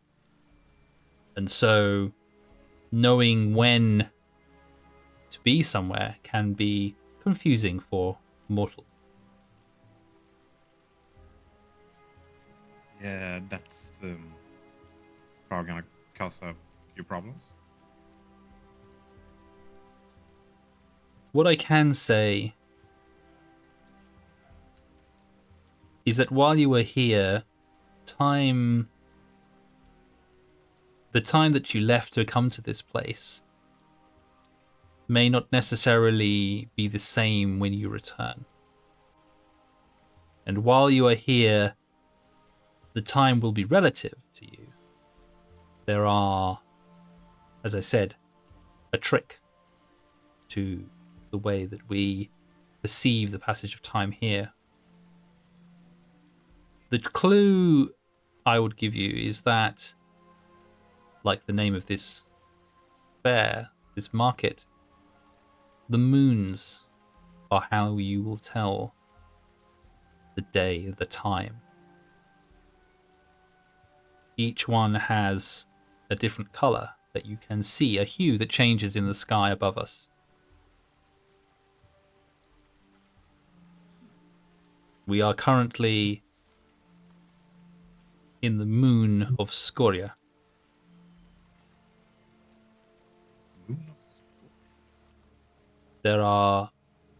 You will have noticed that the light here does not seem to change. It is always twilight.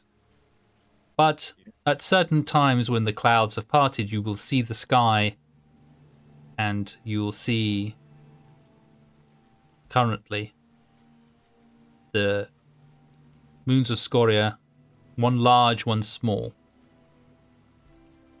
And they are denoted by a slight, maybe not unperceptible to you, but a slight green tint to the sky. When we are in Frio, there will be 1 to 3 moons within the sky. One large and 2 small, depending on the positioning. And this will be tinted with an orange sky. And when we are in Uzuno, there will be a single moon in the sky. And the sky will be white.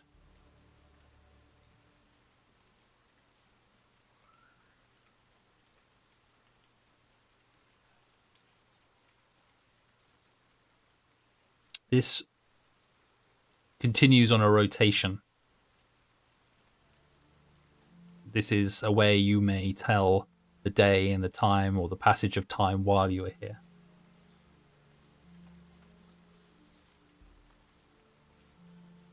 So rather than looking at the sun, so to say, for time, you tell by the moons. That is correct.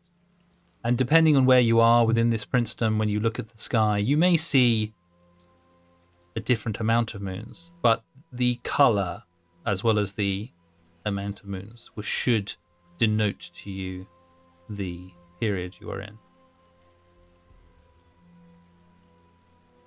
As I say, time for days or nights, as you would know them, do not pass in a standard format. For example, you have, I believe, 12 hours of day and 12 hours of night. Scoria is 20 hours of day and 4 hours of night. Rio is 15 hours of day and 8 hours of night. And Uzuno is 31 hours of day and 6 hours of night. So you may find yourself somewhat disorientated as you get to know the comings and goings of people, of openings of shops, of the passage of time.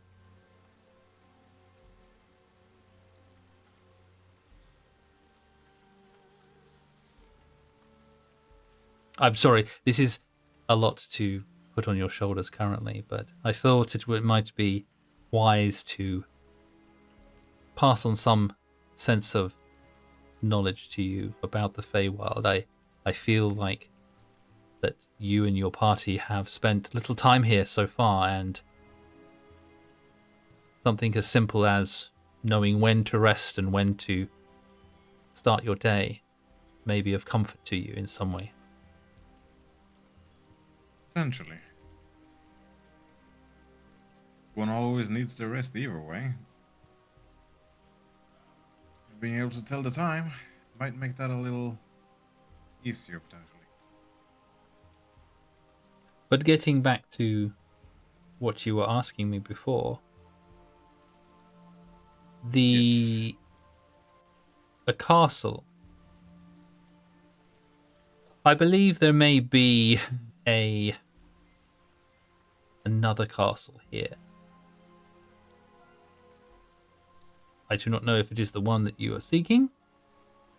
I myself have not spent as much time in this part of the Feywild as other of folks here. Perhaps they would be able to guide you better than I, but I do know that there are ruins of a castle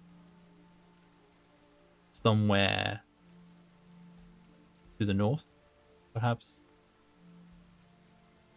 I believe they are called the ruins of Narethkeep.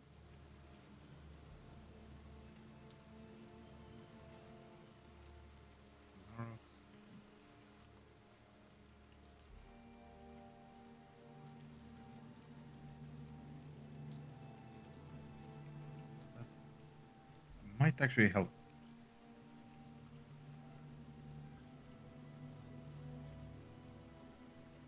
I appreciate the help.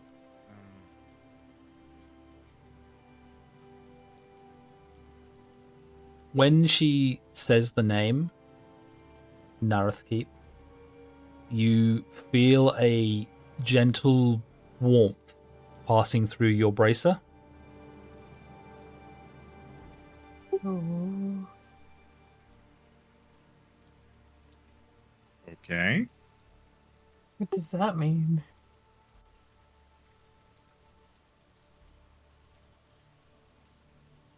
Amoros will put his hand on his right arm where he has the bracer.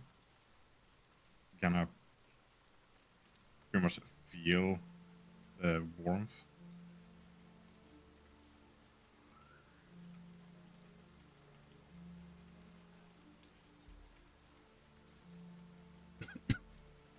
Sorry, you might have got cut off on the end there. What did you say?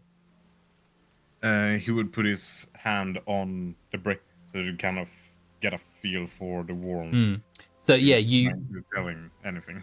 Yeah, you don't, when you look down the bracer, you don't see anything particularly, but you just sense that kind of like a warmth, that sort of like you see, just feel it sort of emanating out of the bracer into your arm, just for a moment, and then it cools again.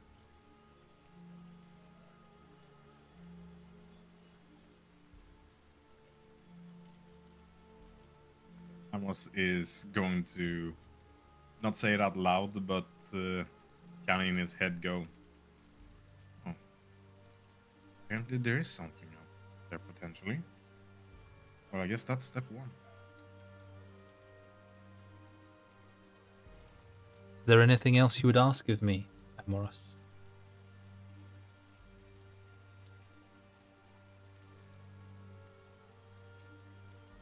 He hesitates for a moment, but then decides to ask,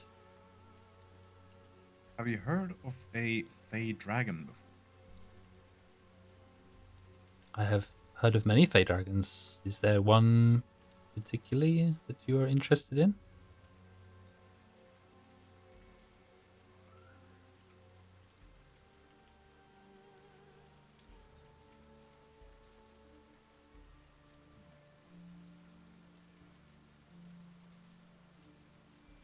One who starts their name with an I.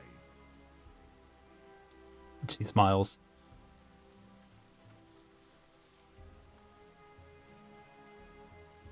Could you be slightly more specific? I don't mean to laugh, but I know many Fey dragons. I have spent some time looking into the futures of many people during my time, and I would say a handful of them begin with the letter I.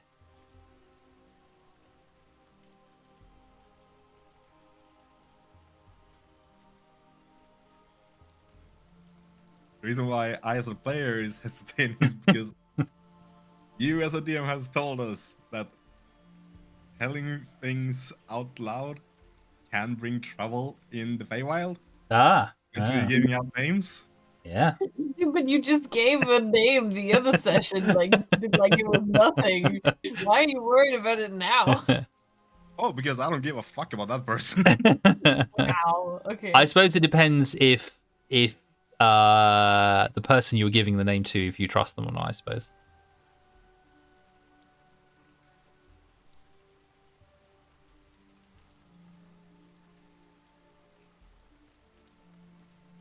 Can anyone else hear us in here? She tilts her head and looks up towards the top of the tent. Anyone in this town? Maybe. I have not created a field that will stop scrying, I'm afraid. But I feel like we are safe enough, unless you have some other concern.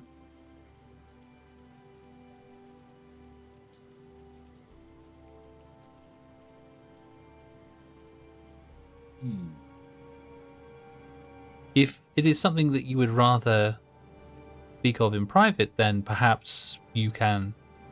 Maybe I can find you later in the day. Perhaps you can speak to me again at another point. I think that would be for the better at this point. Either way, I do appreciate the time you've given me. Of course. And as I said to your friends, I will remain here in the town for the moment. But one can never truly tell the time here, so whenever we find you, who knows how many weeks have passed. Exactly. You are catching on quickly. But I try. as I say, I will remain here until a time as which I believe I am needed. If you need to send word to me, if you travel further into the Shadow Fey here and wish to get in contact with me, I believe you will be able to find someone who will be able to locate me with this. And she takes from her sleeve a small pebble that has a leaf carved onto it.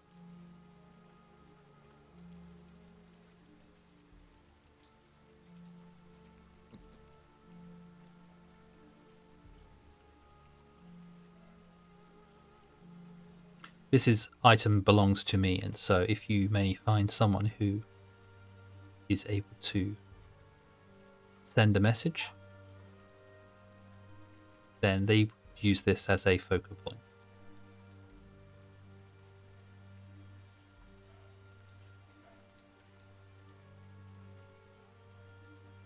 So I need to find someone with a stone with a carved leaf, correct?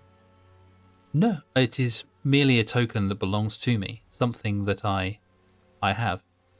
If perhaps you or another party member, perhaps somebody who has the ability to send a message magically, if they are able to focus on something that belongs to a person, I believe that would allow them to send a message directly to me, no matter where I am. They may, if they know me well, they may be able to do it without such an item. But we have only really just met, so perhaps this item would aid you in sending a message directly to me. In that case, since you're sharing that info with me, if you need to send something to one of us, and he will hold out the silver dragon necklace that he has and say, you can just look at this. Are you giving her your necklace? No, wait. Just so the dumb as that is, me, the player, understands this. Is she giving me the stone? Yes. Or... Okay, I'm getting the stone. Yes, she's giving you the stone. So she says again, you can contact her through that because it's an item that belongs to her. So you'll be able to send her a message if you need to, because you can use it as a focal point because it's something that she owns. So it's connected to her. Okay. So she's giving it to you. Then I'll happily take it. Be easily confused, boy. Then I don't really have anything I can give her as a point back, really. It essentially, if you want to contact her, you'll be able to use that as a focus to send the sending to her or to send a message. She may have other ways of contacting you, but it's more likely that you'll need to contact her because she's sending you out there to do stuff. So you'll probably be contacting her more often than she'll be contacting you. But if Very she true. needs to, then I'm sure she'll be able to find you. She is of the Fae, and you are not. I can't argue with that one. So she slowly sits down in the chair, and she says, "Well, unless there is anything else, Amoros, That would be all for now, at least. Nothing else. I I wish you a great evening. I think it's evening right now. She chuckles. It's impossible to tell in this She, one. she chuckles and says, maybe. You will have to check with the moons. If I tell you, you will not learn. Well, life is nothing but an endless education. Exactly. Have a blessed time. And Amros will take his leave to catch up with the others. Perfect. Okay. I see Crack is headed off. Okay. Trap, are you back? He got a headache, so... I know Quack has, yeah. I'm... Oh, you said Trap, I thought you said Quack. Yeah, no, sorry, I said Trap, yeah. Yeah, I'm here. Yeah, I didn't know if the others went back to sorry? Johan, yes. Johan. They went to the Eristry estate. I don't know if you were going to go with them or if you were hanging around in the market. Amros went in back to talk to Madame Mary. So I don't know if you were hanging out there or if you went with the others. Would the others kind of fill Kane in on what they'd learned on the way to Johan's?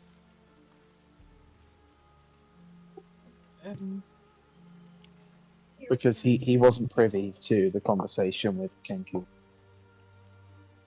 Well, if he asks, yeah. Otherwise, So if you ask the question, otherwise they're not going to volunteer any information to you. Okay, I guess Kane doesn't find out then because he's not going to ask. well, no, not while walking. I wasn't. Do you need the information for something specific in this moment? Then you better ask. Otherwise, you're gonna get it when we get inside. Nope. He doesn't need the information. I was curious, and if no one's going to tell Kane about it, he's just going to see that the group is headed to Johan's and go, well, I guess I'll drop these off to Bula later. Let's go to Johan's. Perfect. Amros, you'll be a little bit behind with that, but the rest of you, during this time while Amros was talking to Mary, will have arrived back at the Eristry estate. Cool. I'm gonna knock on the door. Yep, and you knock on the door, and after a few moments, you hear what sounds like someone stumbling and banging their leg against a small table, and then eventually the door opens quite quickly, and you see Johan standing there, bottle in hand, and he sort of aggressively comes up to the door and sort of opens it widely and sort of thrusts himself out into the space that's made, and he says, "What do you want?" "Oh, sorry, it's you again." Hi. Sorry. I left a note. Note. Where did you leave the note? I forgot. Oh, I sent it to you in. No, I got the note. I don't know where you left it in the house. Oh, on the table.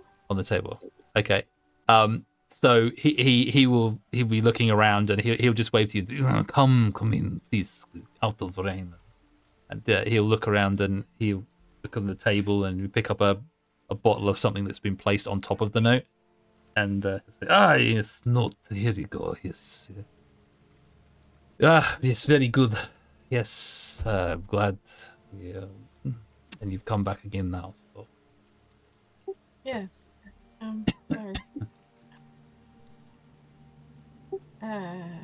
Didn't mean to wake you.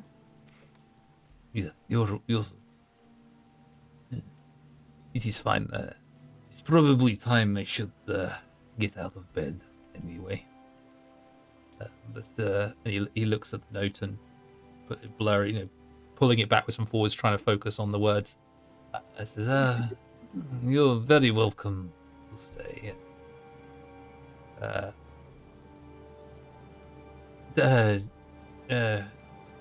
Did you try? You rally? Did you say you're going to rally on townsfolk? Do you have any success with this? Yeah. Do you mind if we come in? Please, please. And he beckons you all in. Yes, come inside, please. Sorry, my father is still here, open in casket. You'll sit around. Can I offer anyone a drink? And he holds up the bottle in his hand. Yes, please. Here you go. Good. And he hands you this quite heavy bottle, obviously just been opened, bottle of what smells like a very kind of sweet spice rum. Ooh. Galatea does not care what it smells like. She's just gonna drink. It's Still having a time. It is good to see you all again. Please find a place to sit. Excuse me, I should probably change my clothes at some point, but I will. Anyway, have you made any progress with whatever you were doing? Oh, here. Galatea's gonna sort of do a sort of wax on kind of movement in front of his clothes, and they're cast prestidigitation. Oh, cool. Just gonna here. I'll save you some time. Oh, and you clean his clothes? Yep. And he's like, oh, thank you very much. This Kama has not been this clean for many days. Very much appreciate it from you. Thank you very much.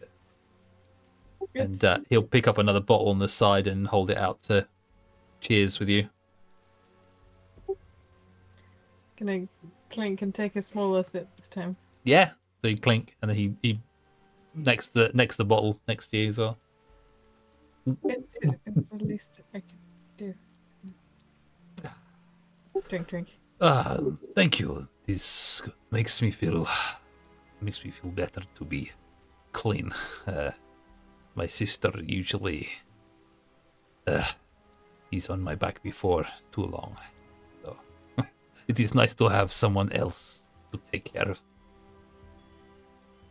I mean, you can too.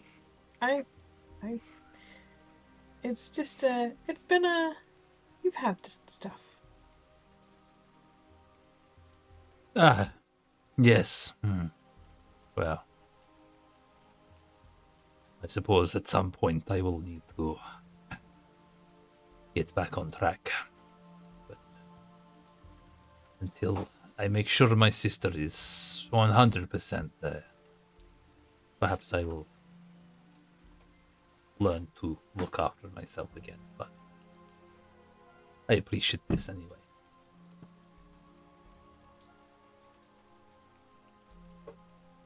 Anybody else would like a drink while we're here, or just myself and Galatea? Oh yeah. Galatea will pass on the bottle. Yes, let's all have a drink. That's much better. And even you, little one. And he points to you, Moira. Yeah, you have the drink as well, yes.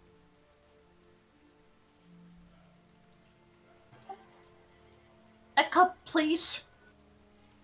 Oh, of course, the cup.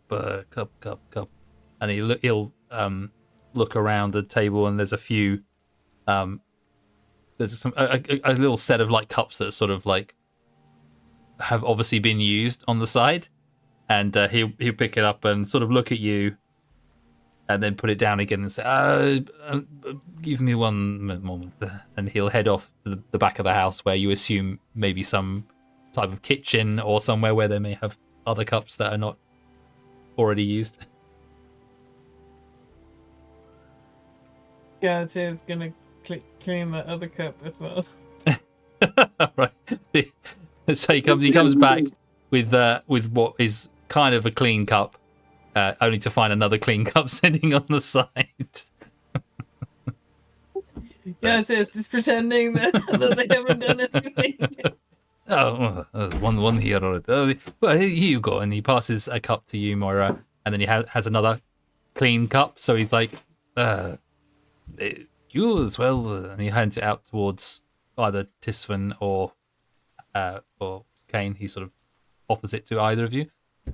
You look like a cup as well. Kane will accept it and allow the drink to be poured into his glass. However, can I roll deception as he pretends to drink it? Of course you can, yeah, if you want to give me a deception. See if you he'll pour the drink anyway, regardless, and then there isn't another cup, so he offers Tisfin the bottle.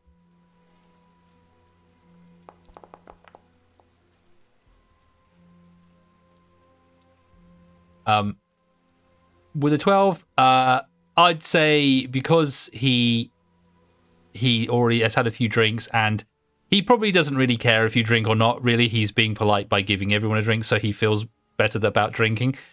So yeah, you do an okay job. He doesn't mind either way whether you're drinking or not. To be honest, so he's like, it's funny because the only reason Kate is drinking is to be polite as well. Pretending to drink is to be polite. Perfect. And I would say by the time you ever had got this drink and he's gone and got this cup and that, Amoros, you probably would have caught up, and the door will probably still be wide open. So Moira got drink. yes, yep, he gave you a cup and he poured some drink in there as well. Yeah, she's gonna chug it. You gonna chug it? Yeah. Awesome. Bottoms up. So there. So those of you who drink it, you will get a very high alcohol content rum. Like I say, fruity, spicy, neat. There's no ice in this. There's no water or anything with it. It's just neat, and you can feel that burn down the back of your throat and going down into your chest as you swallow this this high alcohol content. And one cup's not gonna get you too tipsy, but you certainly feel when you drink this that burning sensation that too many of these might hit you quite hard if you continue to drink it, especially in the quantity that he seems to be drinking in. I would imagine the sight of Moira chugging the drink is probably shocking to some of you. Just a little. I also imagine Amoros maybe stepping into the building right as that happens. In fact, actually, thinking about this, being as slight as you are, the cup would probably be more like a pint glass in your hand. So Yes. if you're going to neck it, Chug. there's quite a lot in there. So you can choose to either chug it or you can choose to have a big mouthful of it. I cannot help but to see Mora as a fucking hamster right now. Just the swollen cheeks. She's just gonna go for it. You go for it. Okay. So you just like try and neck this entire thing. I will definitely get you then to have a roll to see how much of this you can take. That you're drinking it in one go. So that will be that will be a Constitution saving throw.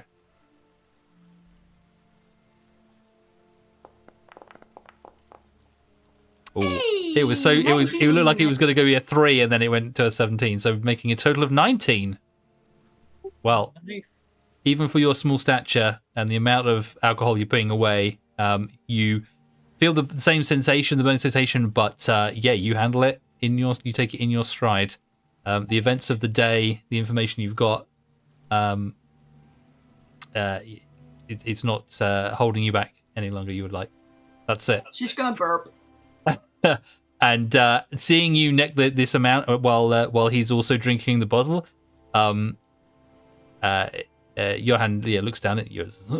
Very impressive. I would not have thought that you would have drunk so much as this, but Very good. Neither did I. Moira, you can handle your drink. I like this. It is good to have so many people, friends here and drinking together. It gives me a sense of hope for my town. And I don't know if you heard, Runic, I said that you would have arrived by this point. Yeah. Amros, stop for a moment just seeing Mora jog this whole glass and just go, not gonna lie, that was quite impressive. And then just joined off at the table. And Sorry I'm late, guys. I just had a thing I needed to take care of. And Johan will see you coming in, and he'll sort of hold out the bottle to you. Oh, you're joining us as well. Just a little bit, but sure. Yeah. And he hands you the bottle that he was holding. Well, isn't this nice? So, Galatea will start blurting out stuff. Right. If we could just like say that they just cover everything that they have that they have experienced in the last day. Yeah. I guess he probably nods along for a bit. Then he needs to sit down. And then as you're going through all the information like that, he sort of starts clenching his head as you're going through all of the things. A lot of information being dumped onto his mind. And For the whole group as well to make sure that we all know the same things. Yeah. So you tell them all about the looking for the dog. You tell them about the run-in that you had with the guards. You tell them about experiences, what happened to Bula, your experiences this morning with the marketplace, meeting Mary, getting information about the cards, learning about the princess, buying things at the market. You sort of tell them all that information as well, and you lord up this all onto him. And he sort of sits holding his head for a little bit, just processing everything you're telling him. And specifically pointing out that we've got a favor now for saving the dog and stuff. Yes. And he'll say, "This is. I appreciate you making the effort to help the people of this town. It is nice to know that there are still good people in this world who choose to help. Many of us expected the Scarlet Guard to aid us here in town, but it is becoming more and more obvious that they have other intentions. I'm sorry that you were put in such danger being here, but you have my thanks. You have my support in anything that you do while you are here in the Feywild. If there is anything else that can be done, any help you'll need, I will do my best to aid you as I can. It is with your note, you mentioned about rallying the people against the guard. I feel like we are getting closer to a time where we may be able to rely on them to aid us. My father and myself and my sister, we have always known that they had more power over the land given to them by the princess than we wanted them to have here, but knowing that they were able to help to protect the people from the Chernobog. That was more of our focus. We allowed them to take more control of the town than we feared. I am heartened to hear that your efforts have gained you favor in the town. Perhaps with a little bit more time, perhaps we may be able to sway more of the village, then we may be able to confront the guard. Maybe we can send them back to the princess. I am troubled, though, by this. You mentioned the tower and the flame above being an eye, being a way that the princess can keep watch of us. Yeah. This troubles me so. No, the people of the village were not happy that their sacred tree was defaced in this way, but the princess has control, and so they had to be happy with it. But to know that the princess is keeping an eye on all of us, to forcing us to be here in the first place, cut off from the Feywild proper, this is not something that I knew of or the people will know of. I believe Mary speaks the truth, but we need proof. We need damning evidence for the people to rise up against this Scarlet Guard. Yeah. Galatea is looking to Tisvan. And since he doesn't seem to be talkative right now, Galatea is gonna volunteer the information that the Scarlet Guard have eradicated a whole village before, and that they're scared that it will happen here as well.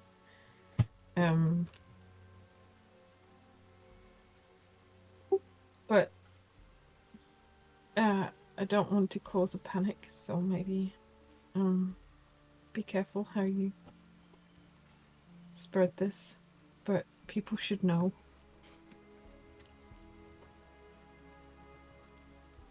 This is true. We do not want to cause a panic in the town. We do not want these people to...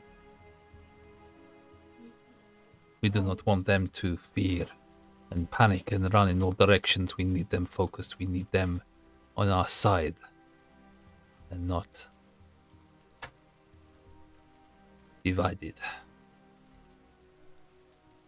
Do we have any proof, anything that we can give more than what this soothsayer has told you?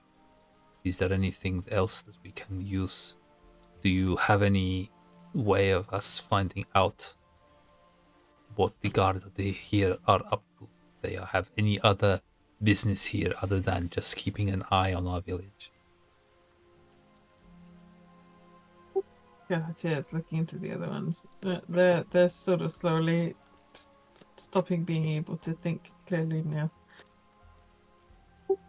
This alcohol is strong.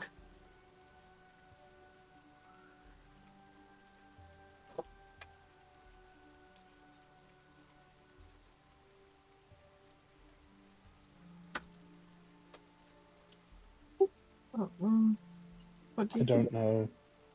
I don't know that at the very least Kane has anything to offer.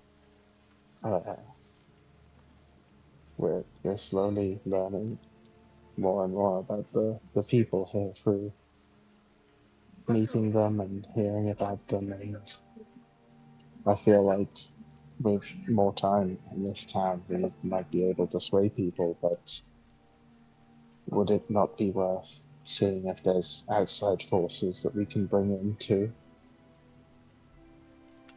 Maybe from the neighboring towns. I think that's a good idea. We should go there. Tisvan and I have people in that direction.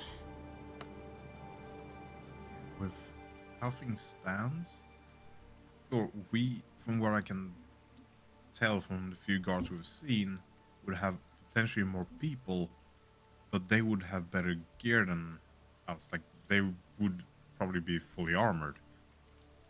So if we can get more people from outside that are experienced in fighting, that might help us a lot in losing less people.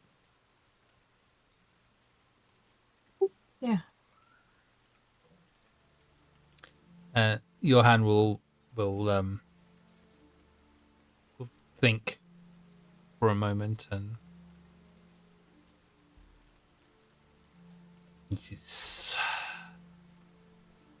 the towns here are usually take care of their own. I cannot speak for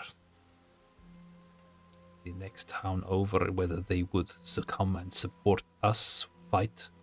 They probably have guards of their own. They may have their own problems, but it is possible this could help.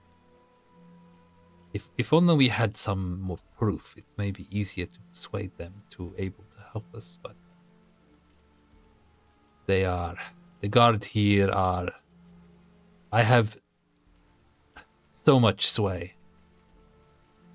I am only one man. I cannot do it alone. Perhaps being strangers to this land, perhaps maybe together with even your small force and myself, perhaps we could confront at least this captain. Perhaps we can show some force with the information we have. Maybe we can persuade them to leave. I don't know, but all I know is their grip is tightening on our town, and they have held themselves up in the Hollow Spire house.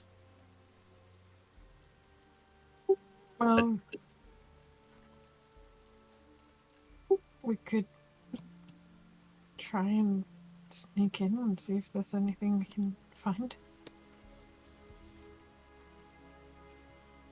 Perhaps that is one way that we could find out more if we are not able to confront them about this now. If we are not able to gain some other information, some concrete evidence that they are doing the things that you have been told. I believe you. You do not have to win me over any more than you have already, but we need more. We cannot face all of these guards on our own. There are too many. And if we show our hand too soon, my fear is that we will be overwhelmed and we will have no one to fall back to. Yeah. Perhaps if we can, I may be able to arrange a meeting with the captain. Perhaps we will be able to speak to them and reason with them. I do not know. I think it unlikely, but at this point, unless we have more to go on, unless you can find something that proves what they have been doing here, corrupt us, our village, then I feel like we would not have too much to go on. As far as the people of this village and the rest of the Fey, the Shadow Fey here, are concerned, Princess is still the leader of this land. They still have fealty to her. If we are to attack the guards without any proof that any wrongdoing has been done, no matter how much we feel it in our hearts, we do not want to bring the full might of the princess here into this small village. We do not have the numbers, we do not have the people. We have limited fighters, we have woodsmen and traders, and that is all.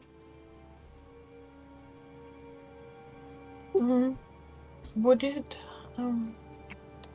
you be able to go and ask to arrange a meeting, and then while they're out, we could have a little look around. I could certainly arrange a meeting and say that I want to speak with the captain and draw out him and possibly his personal guard. But I would imagine the Hollowspire house would be guarded. But maybe with minimal guards, perhaps you would be able to get inside and find some information. This plan may work. It is definitely something to. And as he's just before he finishes his sentence, there is a crash of some glass or something like that, a vase or something falling over from upstairs, and you just hear this shatter, like, and footsteps just running along the landing upstairs.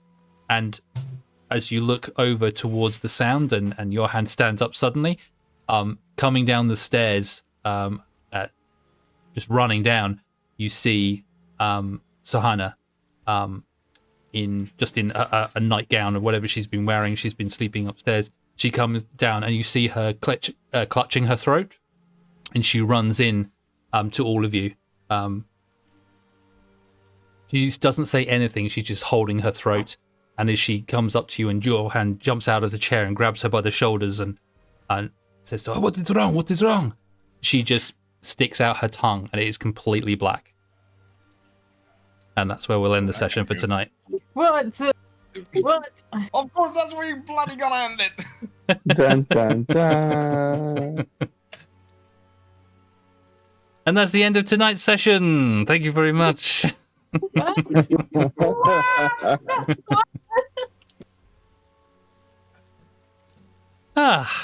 hope you all enjoyed that. Oh, we definitely did enjoy it. Yeah. That wasn't just a cliffhanger. I feel like I'm toppling down the face of it. It was an entirely vertical drop. It was a lot of stuff to going on there, and I've been waiting to get to this point in the story for a little while to end it on that one, but Oh yeah. but yeah, thank you very much for joining me for this session again, and we'll have to see what the future brings. It sounds like revolution is on the cards, and some Definitely. plans might be in order. Revolution. But wow, are we going to be able to get to that? What's going on with this black tongue? What's going on there? We'll have to find out next time.